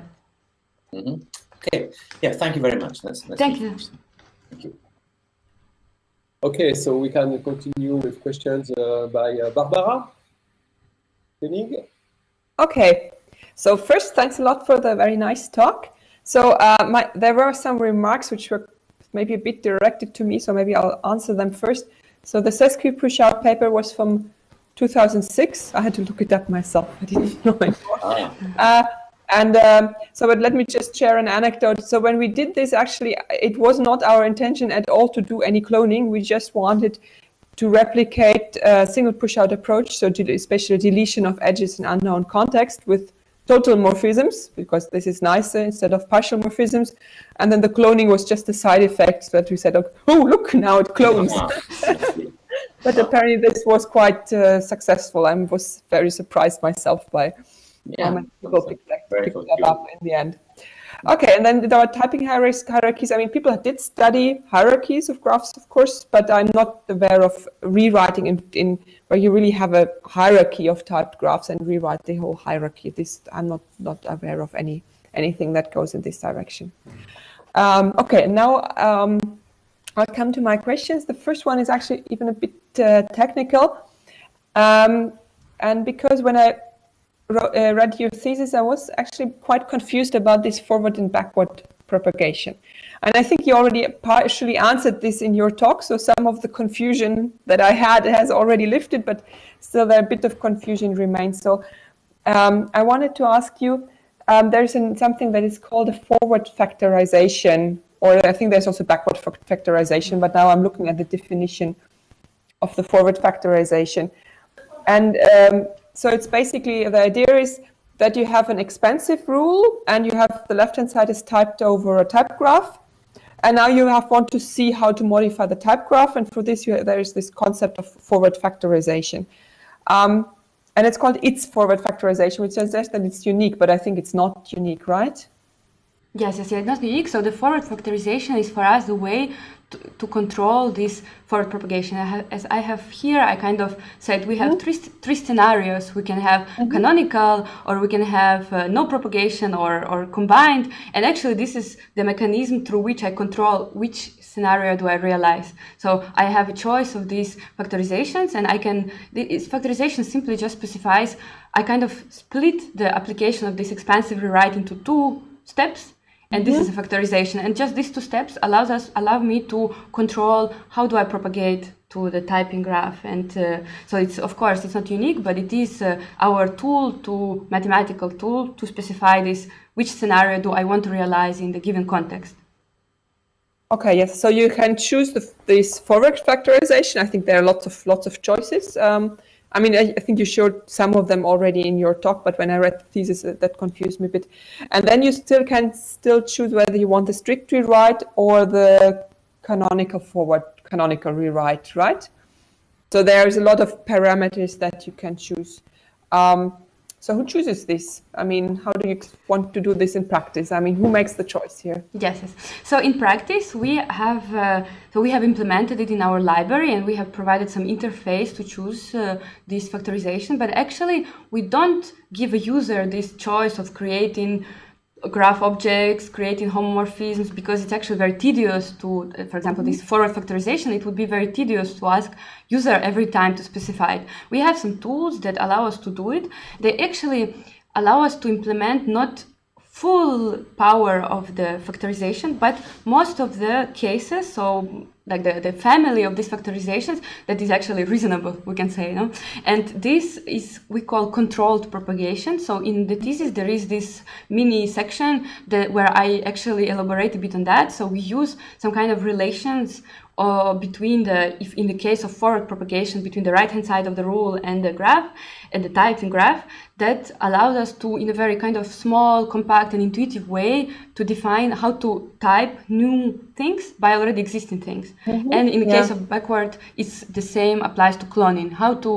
Which instances do I retype? And so we designed some nice interface that does not implement a full power, but implements, let's say, all the reasonable ones.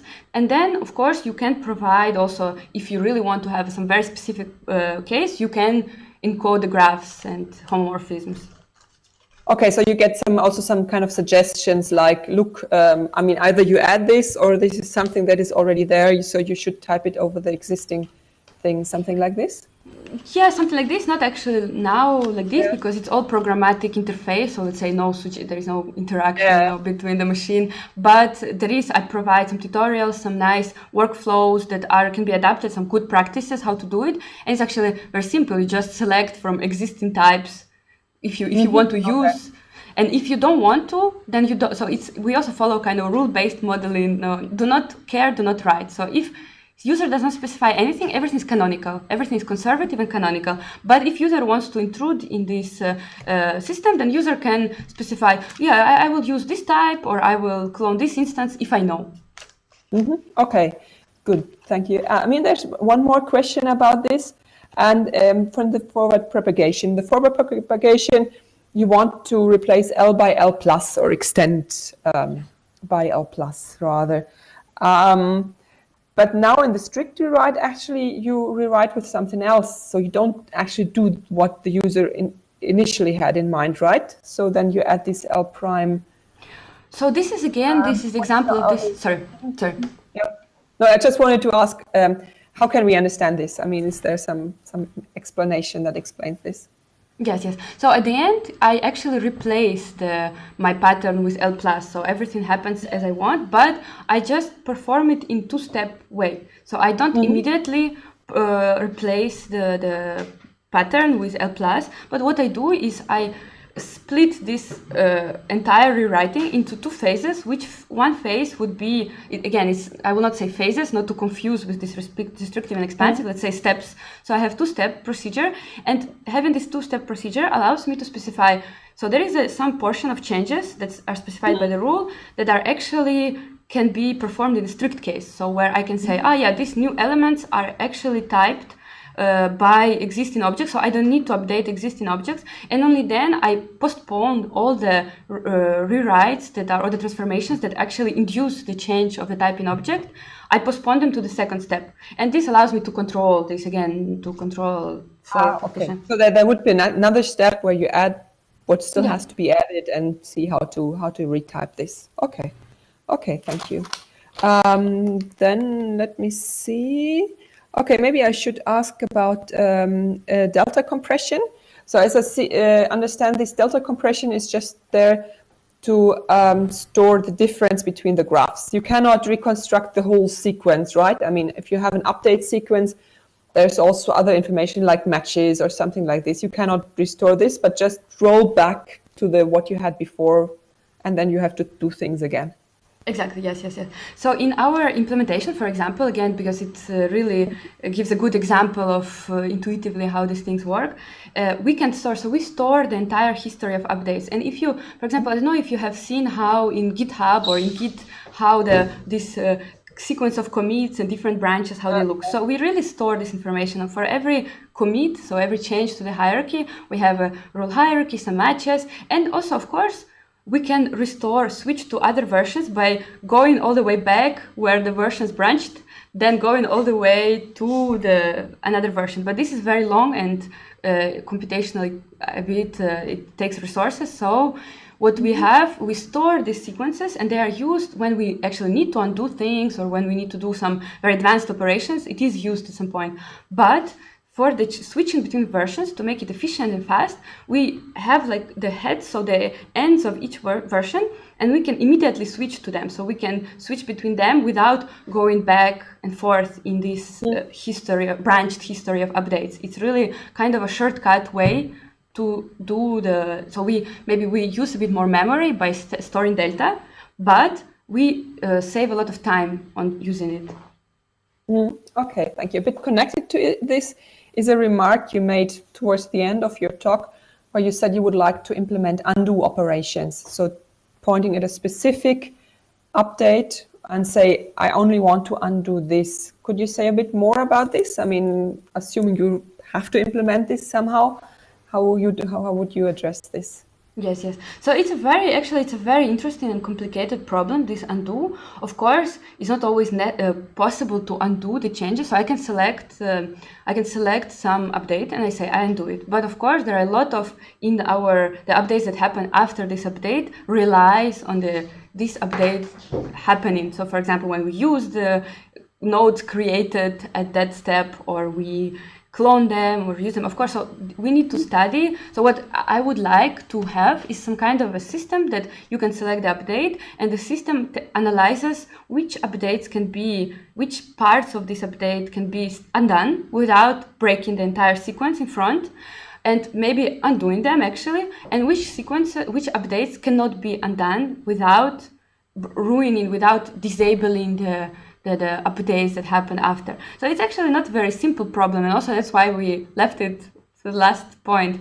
It's a very advanced operation. It provides a lot of unanswered questions, Yes, I mean, you said something about causality. I think that goes in the right direction. I mean, it looks to me like you need a partial order representation of your updates. I mean, not sure whether you're familiar with unfoldings. So, I mean, you could also represent your updates by an unfolding, and then you see what is dependent on what. I think this would greatly help to solve this. Yes, absolutely. I didn't look into it, but absolutely we had this in mind to investigate this approach, and that's also would bring our hierarchies in the direction of causality, which would be also very interesting, because maybe we would discover and generalize some things that are known about the causality of graph transformations in general to the hierarchies of things. Because also, for example, for us, imagine even if we do this unfolding, but we work on the single object, but now imagine that we have a hierarchy of objects, and then some transformation induces backwards or forward propagation that actually enables some other things. So it makes the dimensionality of the problem a bit more, it explodes a little bit more, but that's why it's actually maybe a PhD in itself. I don't know. Okay, thank you. I have one more question. Some of the things you're doing remind me a bit of bidirectional model transformation. Not sure if you're familiar with that. I mean, usually there you have only two levels in your hierarchy, the model and the view. And then there are two problems. Either you update the model, then you have to update the view. And if you update the view, then you maybe want to propagate this back to the model. Do you look into this? I think there's, for instance, the theory of lenses by Benjamin Pierce. Okay, if you haven't seen this, it's probably a bit hard to compare, but yeah, but I mean, from what you say, absolutely, it seems very, very relevant and can be imported some ideas from. Yes, I think there are probably a few cases where you have to make this repair when you change one level, that you have to do something to the other level to repair things.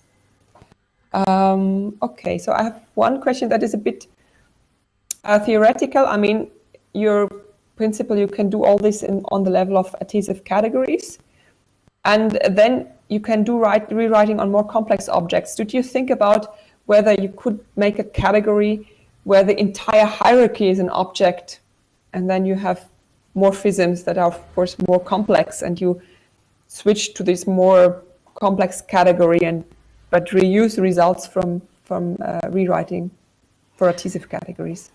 Yes, of course, we have thought about this, and we have also thought that it would be a very interesting generalization of everything, and of also hierarchies. We could build hierarchies of hierarchies. Haven't seen hierarchies as objects. We could build hierarchies of hierarchies and rewrite hierarchies of hierarchies of hierarchies. And well, this is for sure a feasible way to proceed, but we haven't looked into this because it's kind of goes beyond our main interest, and it's just maybe interesting. We would say that it's some kind of interesting mind exercise, but so far we didn't have nice utility of doing so, of really formulating everything level up of the abstraction. But of course, I think it would be interesting to see how whether some interesting things emerge from that.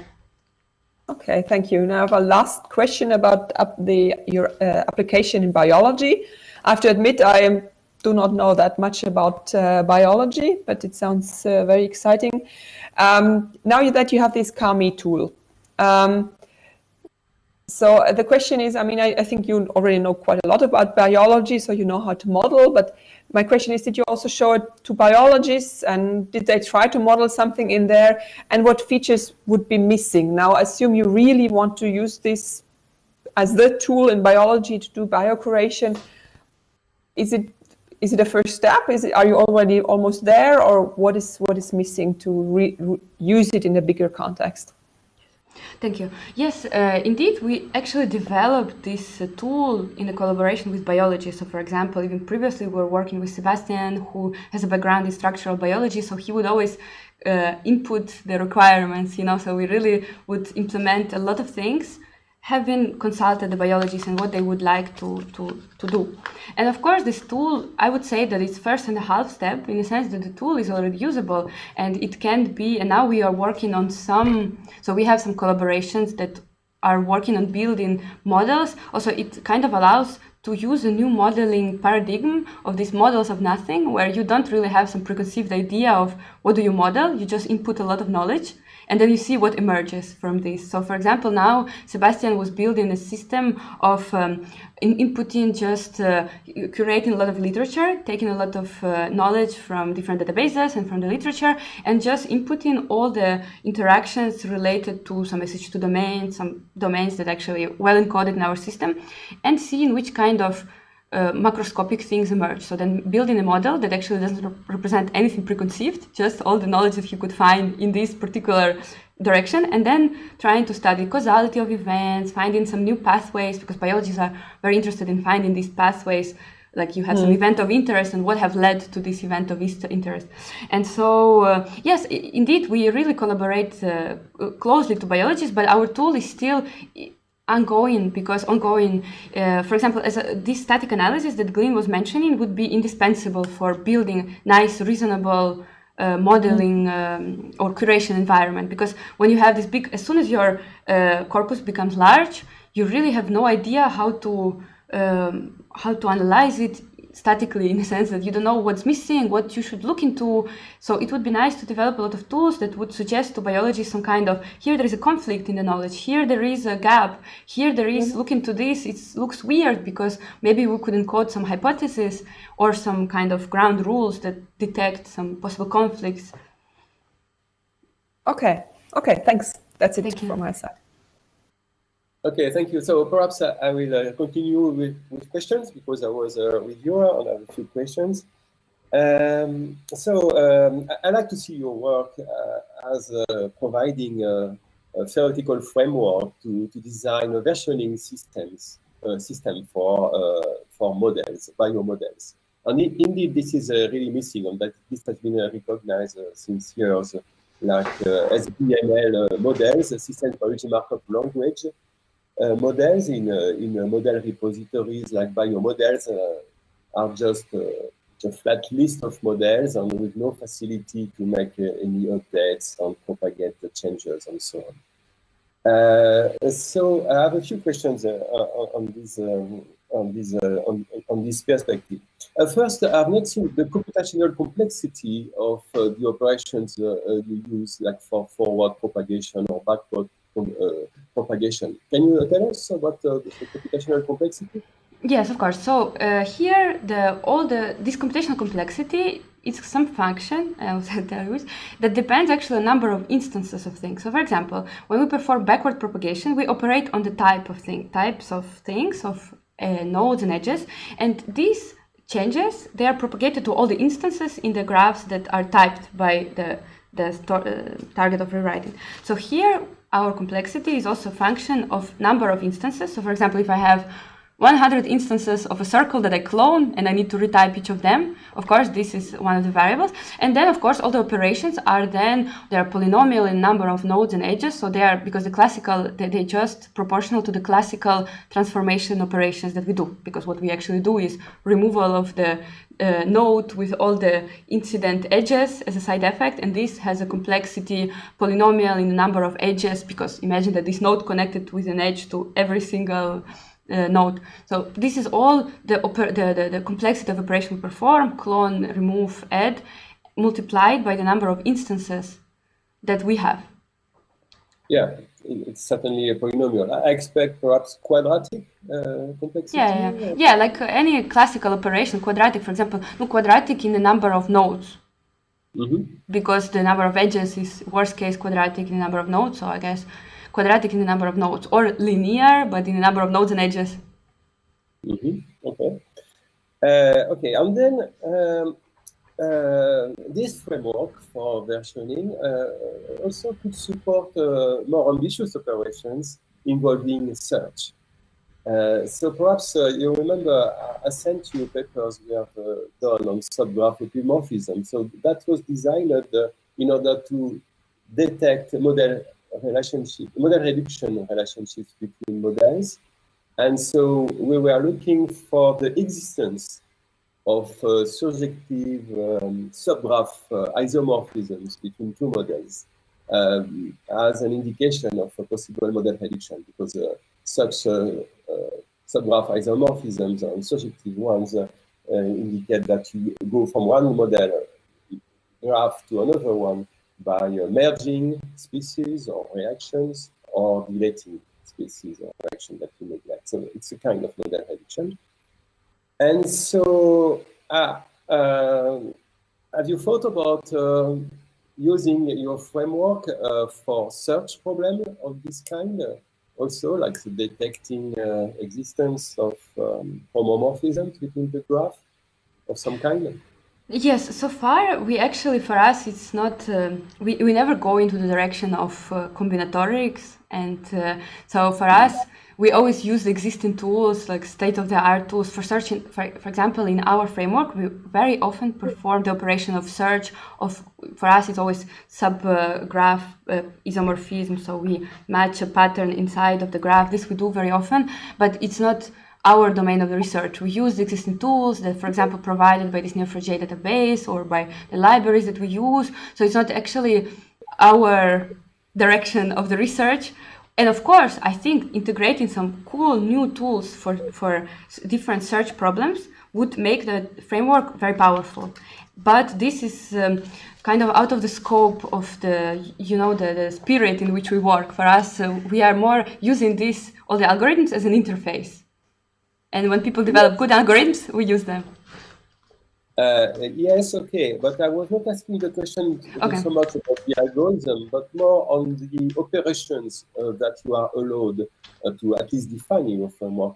So, for instance, that would be very interesting for a biologist, for a modeler, is to be able, given two models on which you already know some mappings between the models, they speak about the same process, but they have different levels of detail. So in one model, you detail some part of the network. In another model, you detail another part of the network, kappa models. And then it would be very nice to get the combined model, which combines the different details of both models automatically. This could be used immediately in biomodels. We do have models like that, which are more detailed on different parts.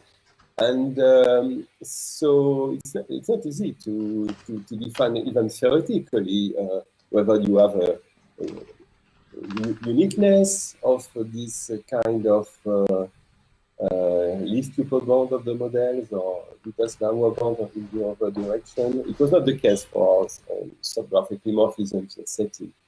Does it make sense to you in your setting to have this kind of operations? And you get uniqueness in the categorical setting for combining models, or do you need more information? Yeah, I think it would be interesting for Kami, for also maybe combining for us. I think it would be very interesting to combine some approach of this kind for nuggets, because we have our protein interactions can be represented on different abstraction levels. They can be either very phenomenological, active protein A, activate protein B, or they can be very mechanistic, like phosphorylated in this residue protein A phosphorylate. So I think that your approach could be well integrated into the framework for adding, for merging different abstraction levels of these different nuggets. And I think it's actually a good direction to look into. And also these graph epimorphisms, they could be integrated in our hierarchies, because actually even the partial maps can be represented as spans, where there is an object that represents the common part. And so you can actually integrate it into hierarchies. You can create some kind of relations between nuggets that explain this relation between entities of higher or lower abstraction level. So yeah, I think actually it would be a very good direction to look into, especially for nuggets, because it's a very big problem now that we cannot, our knowledge is not on some unique level of abstraction, of even mechanistic knowledge. We still have this different family of possible representations of interaction, as I told you, more phenomenological or more mechanistic detailed. And I think this subgraphic epimorphism can be used to add them together, to kind of combine them and maybe merge them for generating better models. I hope. Okay, and a little question I am curious about. I heard Walter Fontana speaking at Collège de France on knowledge representation for biomodels. And I'm just wondering whether you have interacted a lot with him or a bit with him. Yes, we are part of the same team, kind of, in the spirit. I mean, Ras is one of the people who worked on Kappa extensively, and we interact with Walter. We also interact, for example, one of his PhD students was building model in Kappa that should be a very, very good use case for our Kami, and we collaborate, and in future I think there would be some nice use case collaborations of our system, but on the maybe together with Walter and his students. Okay, thank you. So now I move to the chairman position and I ask Pierre-Antoine Champin to ask a question, if any. Yes, thank you very much.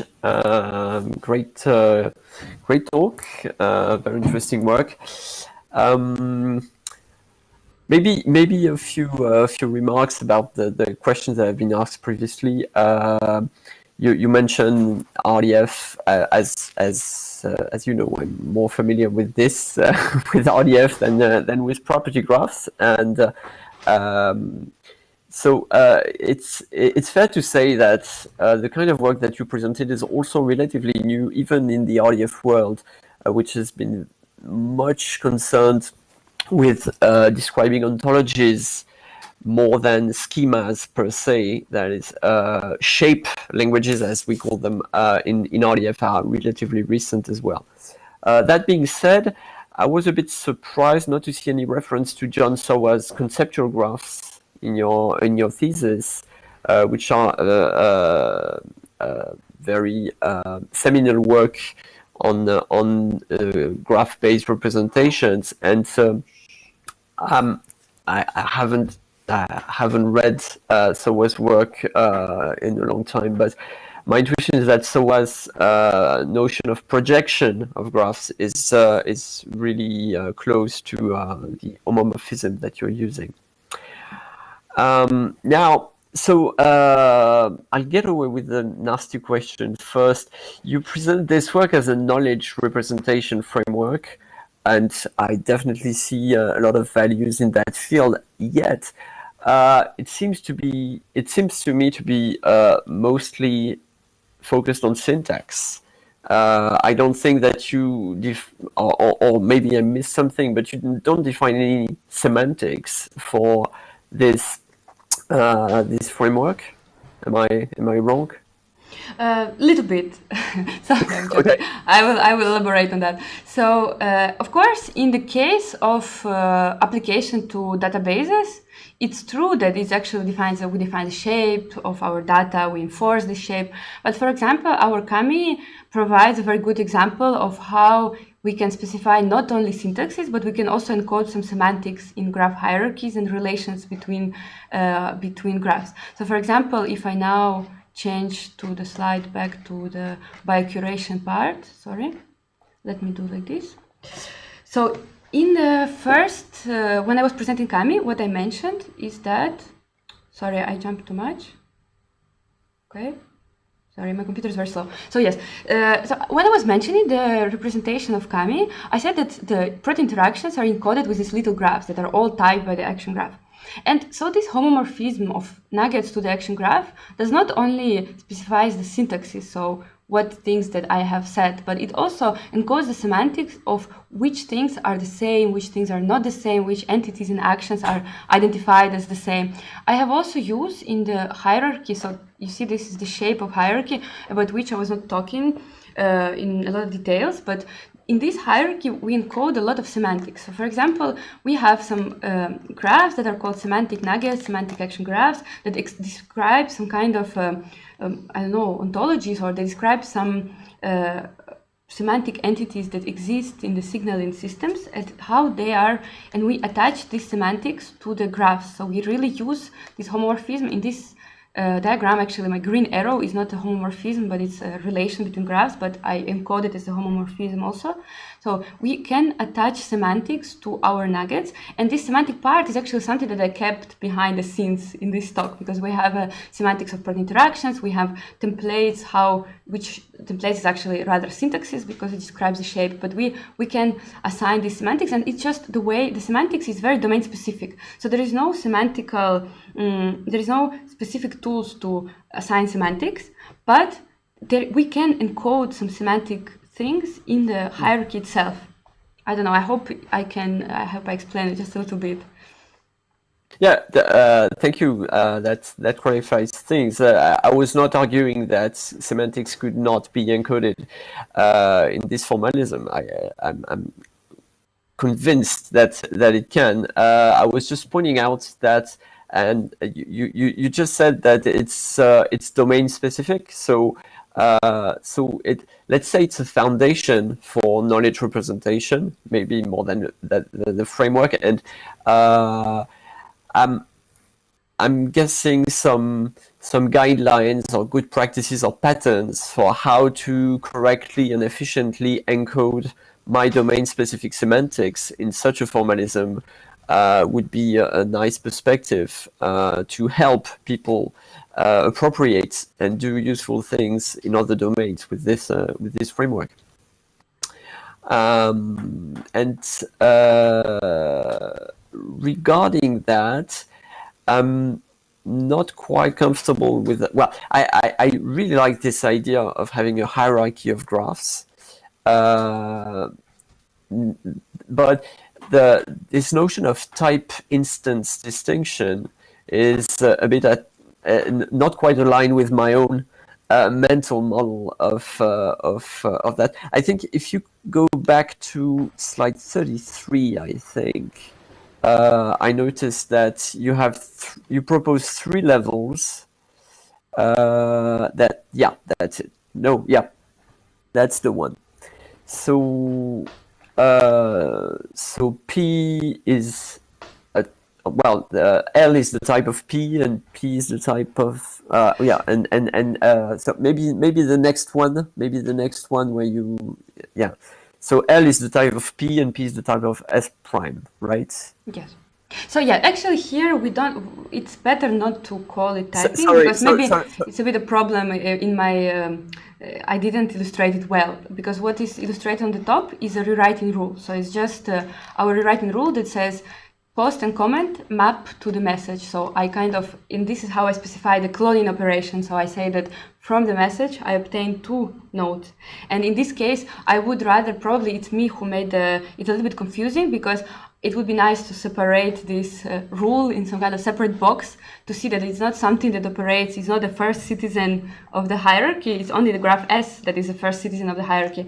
The thing on top is just the way I encode the transformation. I could have also encoded it with some programmatic interface saying, clone me a message, clone me the node message.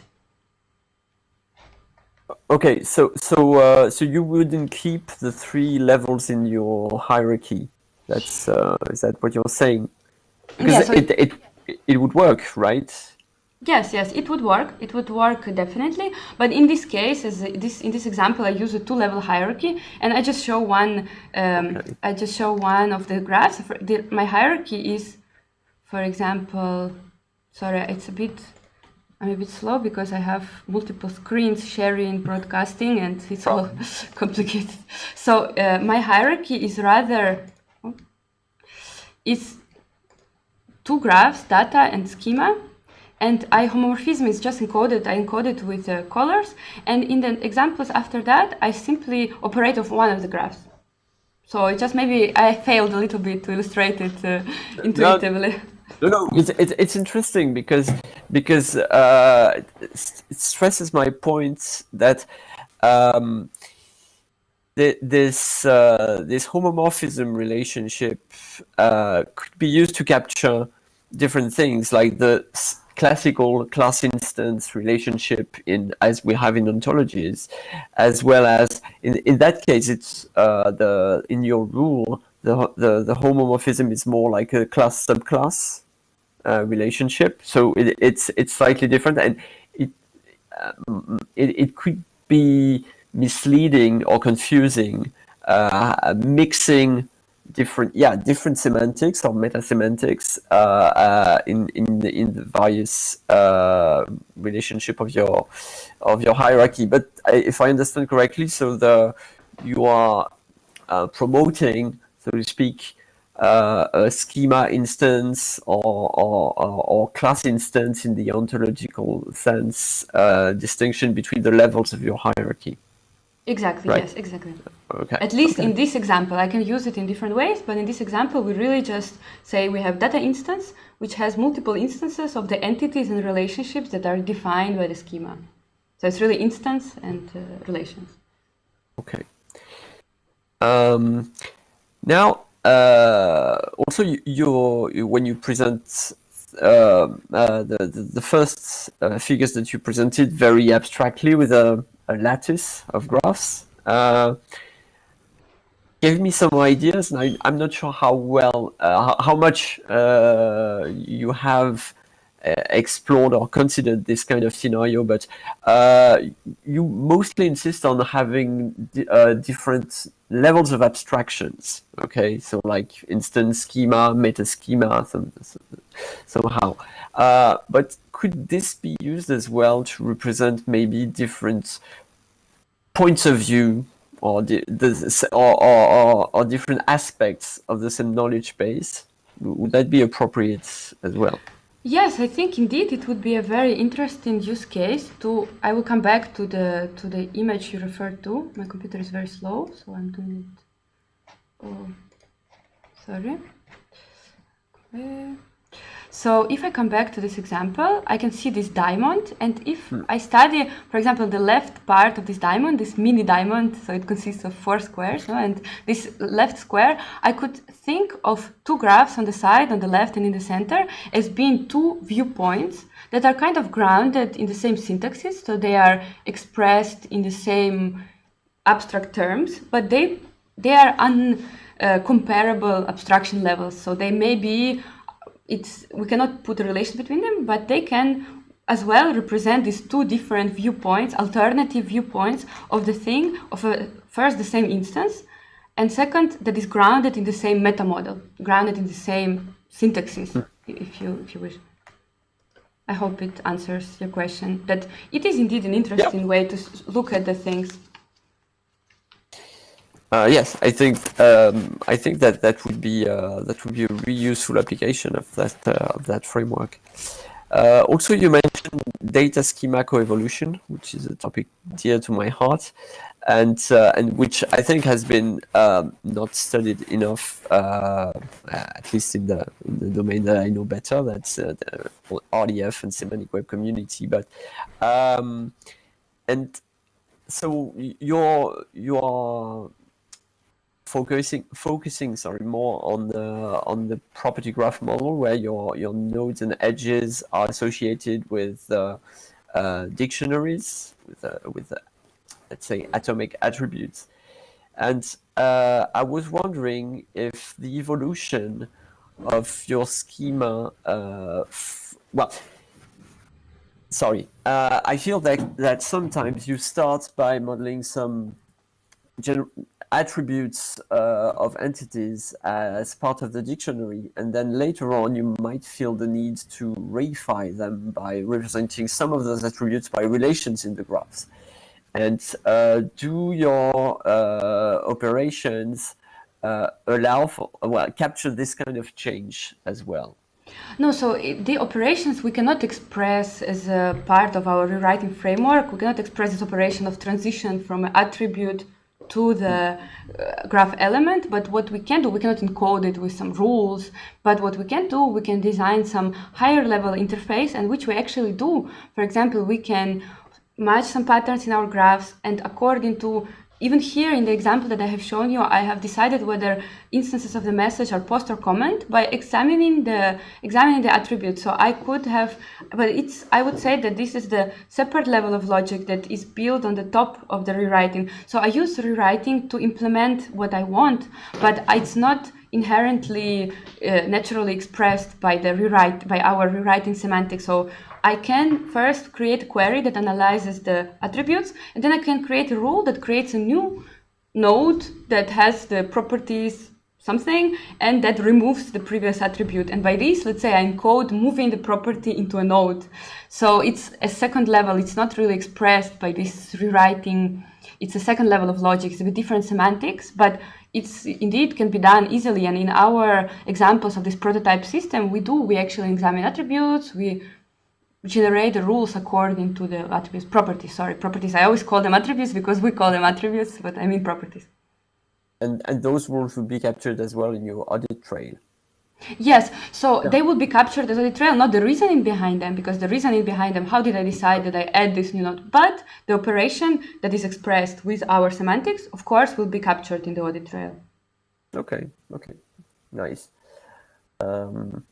Now, I have just a crazy idea coming up right now, but as you know, there's a lot of discussion currently between the RDF and property graph communities and some efforts trying to find a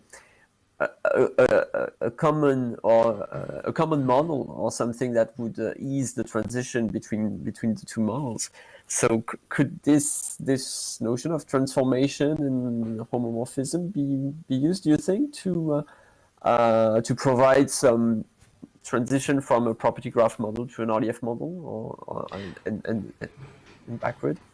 Indeed, it's a very interesting question, and I think because RDF encodes, so RDF does not allow, for other members of jury also, the RDF does not allow to equip our nodes and edges with some internal structure of properties. It just represents every property as a separate node. Yes, exactly. Everything in the node is an edge. So it would be like Bob as a node has name and a node Bob, something like this. So, and I think that this operation of transition between RDF and maybe, let's say, packing of RDF into property graphs would be something, as you mentioned, that brings the level of attributes or flips, folds the nodes and produces folds the graph elements into the properties. So this actually is again outside of our framework. But I think this would be very interesting to have to be able to express the rules where we have some kind of values of attributes or keys of attributes or properties as variables. So for example, what we could say, we could match a pattern that says if I have a node person who has an edge that says has name Bob, then I want to create a rule that merges these two nodes, but then I say name X. So the value of the thing would be X, and then I put X in the property of the node. I don't know if I explained it well, but the idea is that it would be interesting to, then if we are able to have these variable properties, we could actually write a rewriting rule that collapses RDFs into property graphs and assigns the new properties as necessary, as specified by the rule. So indeed, it's a very cool direction to look into. Yeah. Thank you. That would be nice. Thank you.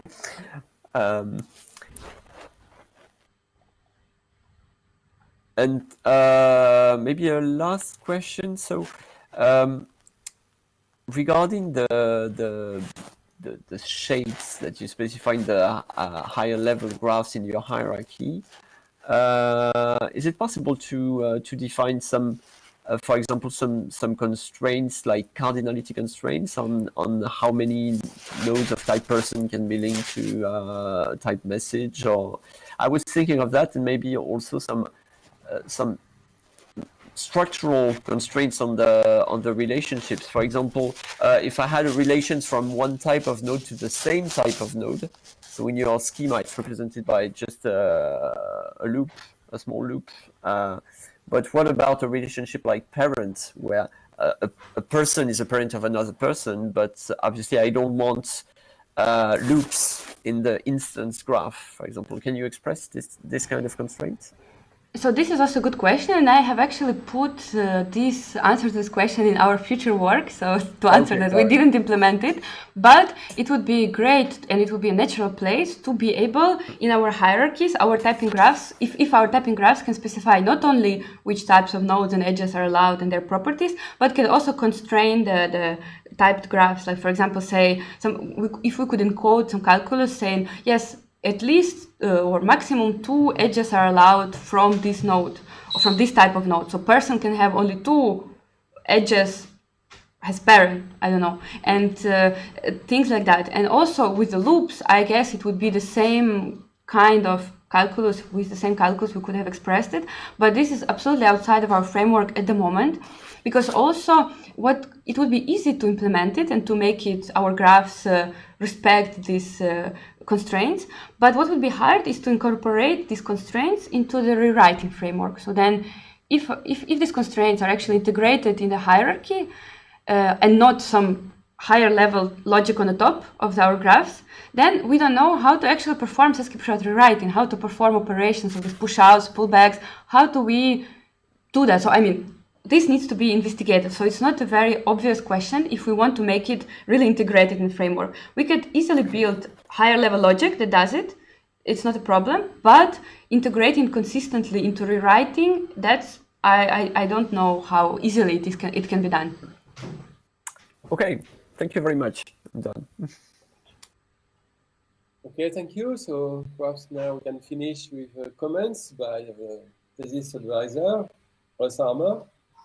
Okay, thank you, Francois. So I just want to say a few things that relate to other questions that have been posed. So the work on Cami was originally developed on a DARPA project with Walter Fontana. The first prototype and even the earlier stages of what Eugenia has presented today were done in close collaboration with Walter. Concerning something that I think Glyn and Barbara mentioned, and Eugenia herself. You are now muted. So Walter's student, Hector, who has recently defended his PhD, he developed in his work a very large kappa model, so directly in kappa. This was done before Cami existed, okay? It's a very large model. There's a couple of thousand rules in it, and it's difficult to read. It's very difficult to change anything. what I have been doing in the last few weeks, and this is the beginning of a longer-term project, is to reinvestigate how this model was created. It's well annotated. There are references to papers, and there are textual summaries of what the rules means and so on. So there's some archaeology to do, but he has made the task reasonable.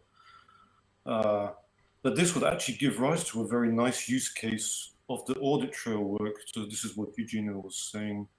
Because often these Kappa rules, they're not coming from one paper. There are multiple papers that have had to be combined in the brain of the student, but this could be reified into a series of transformations that would be seen and made visible in the audit trail.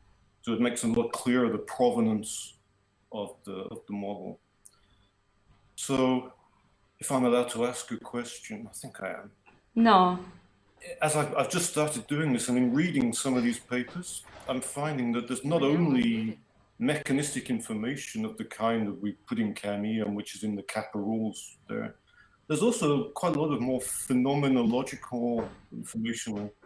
This signal activates this gene or stuff like that. And it would be very useful if that could be represented in CAMI and then somehow maybe to try to use the Kappa to verify these things as assertions. Does that make any sense? Could you said something at the very end of your talk about wanting to use Kappa to come back to CAMI? Is this an example of that? Yes, it's exactly the example. So what would be interesting to do is if we have some either phenomenological knowledge or maybe some hypothesis. So one of the interactions is actually not that we know, but we hypothesize.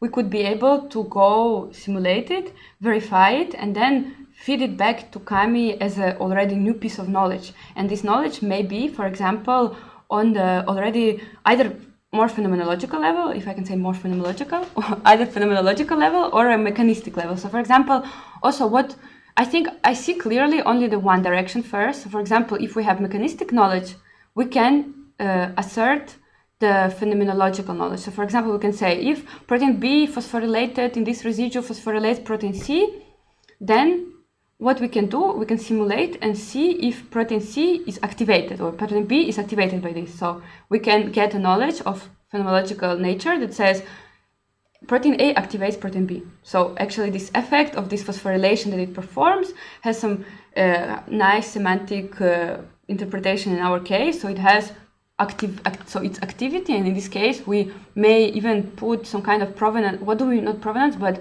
some annotation. What do we mean by this activity? We mean that activity actually is in binding to another protein. This I can see clearly, but now of course there are no automatized tools. It can be done ad hoc. So we can ad hoc feed the knowledge, ad hoc generate in a systematized way input the knowledge, this is okay, then build a model. But then this formulation of assertions is ad hoc. And of course, it would be nice to provide a system where we separate from a real fact, we separate assertions or hypotheses, and it allows us to move backwards and forwards, certify things and change their status from hypotheses or assertions to maybe even the facts, let's say. What do you think? Okay. So these assertions would be part of CAMI, it would be something new, it wouldn't be something that you can express with the current meta model and so on, but it could be extended in a way to provide syntax for these things, at least. Yes, and it could be encoded in the meta model because our meta model allows to do express very phenomenological things like disactivation and stuff. So it could be, but it should be tagged. I think there should be some tagging, because in CAMI also one of the things that we didn't implement well yet is a nice annotation system for the knowledge, because there is a lot of different standards and we still didn't converge on which system of annotation to adopt to our knowledge. So when this good annotation system emerges for us, that we make some decision, we can make some tagging of provenance of knowledge, and maybe our assertions are actually they are represented as nuggets, so internally to CAMI representation, but they have different status. They have different status of being epistemological status, of being assertions and not facts, or not like something I need to check. Okay, I understand the idea. Yeah, okay. But there could also be further, as I was saying, gene expression is something we've never that was just a design choice that was already sufficiently complicated to deal with the interactions. In that case, I guess the meta model could be extended to express such things. But then I understand, yeah, the distinction mechanistic phenomenological, it's not so clear cut. They could all be syntactically the same kind of entity, but then there's something more semantic in the background that, okay, I understand. Okay, good. All right, thank you for that. I don't have any further questions. It's not really my role today, so thank you very much, Eugenia. It was a very nice talk. Thank you for all the work that you've done over the years. Okay, so thank you all. I think we have everything to discuss in a private session, perhaps. Yeah, and how, by the way, it's gonna work? Am I disconnecting from the meeting? Sorry, I just don't know. Or I leave from the room. How do you know? So my understanding is that I stay, but I'm not involved. I don't debate. I don't write the report. This is the information that DNS sent me, but I'm just sort of there as I sit in the room virtually. I think we need a private.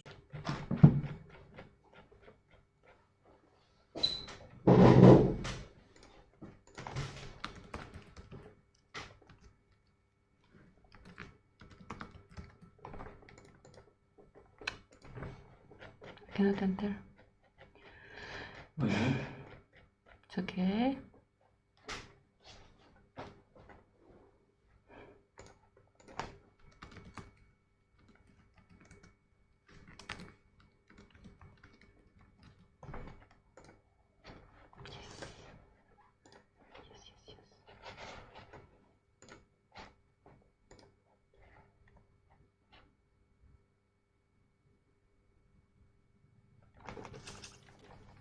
Here completely, but Hello.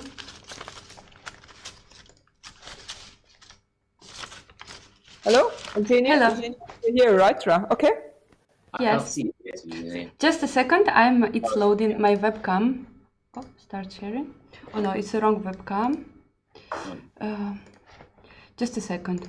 I need to start. I have two webcams, so it's all complicated. Let me. Sorry for this little interruption. I will.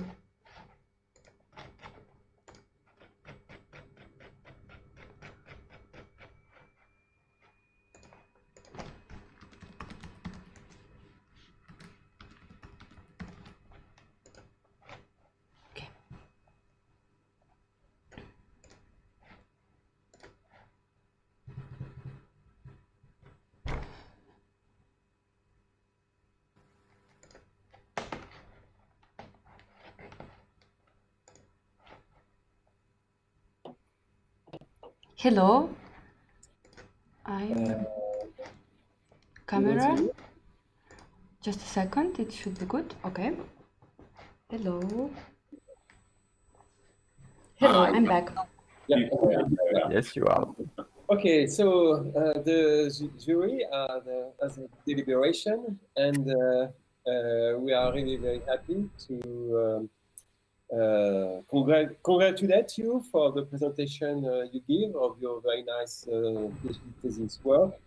Your presentation was very mature. You demonstrated a lot of expertise and confidence and mastery in the area you presented. We have been very impressed by the wide range of aspects with which that you showed us, and especially making links between theory and applications. And you found the right level of presentation, especially in your oral presentation today. And so for all these reasons, we are really very happy and congratulate you to deliver the PhD thesis diploma from EMS. Congratulations. Congratulations. Thank you very much. Thank you very much. I wanted to say, first of all, thank you very much to my thesis director, to Ras, of course, without whom it would not be possible, for his support, for all the ideas we had together, for all the working hours we spent at the whiteboard, and I'm really grateful for that. And also, it was great working in LEAP. And of course, I wanted to say thank you to all my friends, to my family that always supported me, and I'm really happy. And thank you also, jury, for coming and for being here. Thank you, the reporters that read and wrote the report. I'm really grateful for you, and thank you very much. Yeah, good luck in the future as well. Are you staying? Yeah. Are you staying on in Lyon, or are you moving somewhere else? Yes, actually, I already moved. So I started a new job I started an engineering position in a project, in a big Swiss European project, this Blue Brain project for studying brain. And I started a new engineering position as a knowledge engineer. So I will be working with knowledge graphs. I will be using graph transformations. I will be doing things I was doing here, but more, let's say, in industrial settings. I mean, it's a research project, but it's a very large knowledge graph, and I will try to apply my expertise there. Where is it based? It's in Geneva. Geneva, oh, very nice. Okay. Yeah. So that's very good news. It's a good challenge for your thesis to apply it. That's very interesting. Okay. Thank you very much. Thank you. It was great. Great. I'm also very happy. All the best. Thank you. I'm also happy that everything went well technically. I was very worried because I had broadcast and this. It's the beginning there. So anyhow, Russ helped me out. Just need a little bit of guidance. No, thank you very much. Thank you for coming.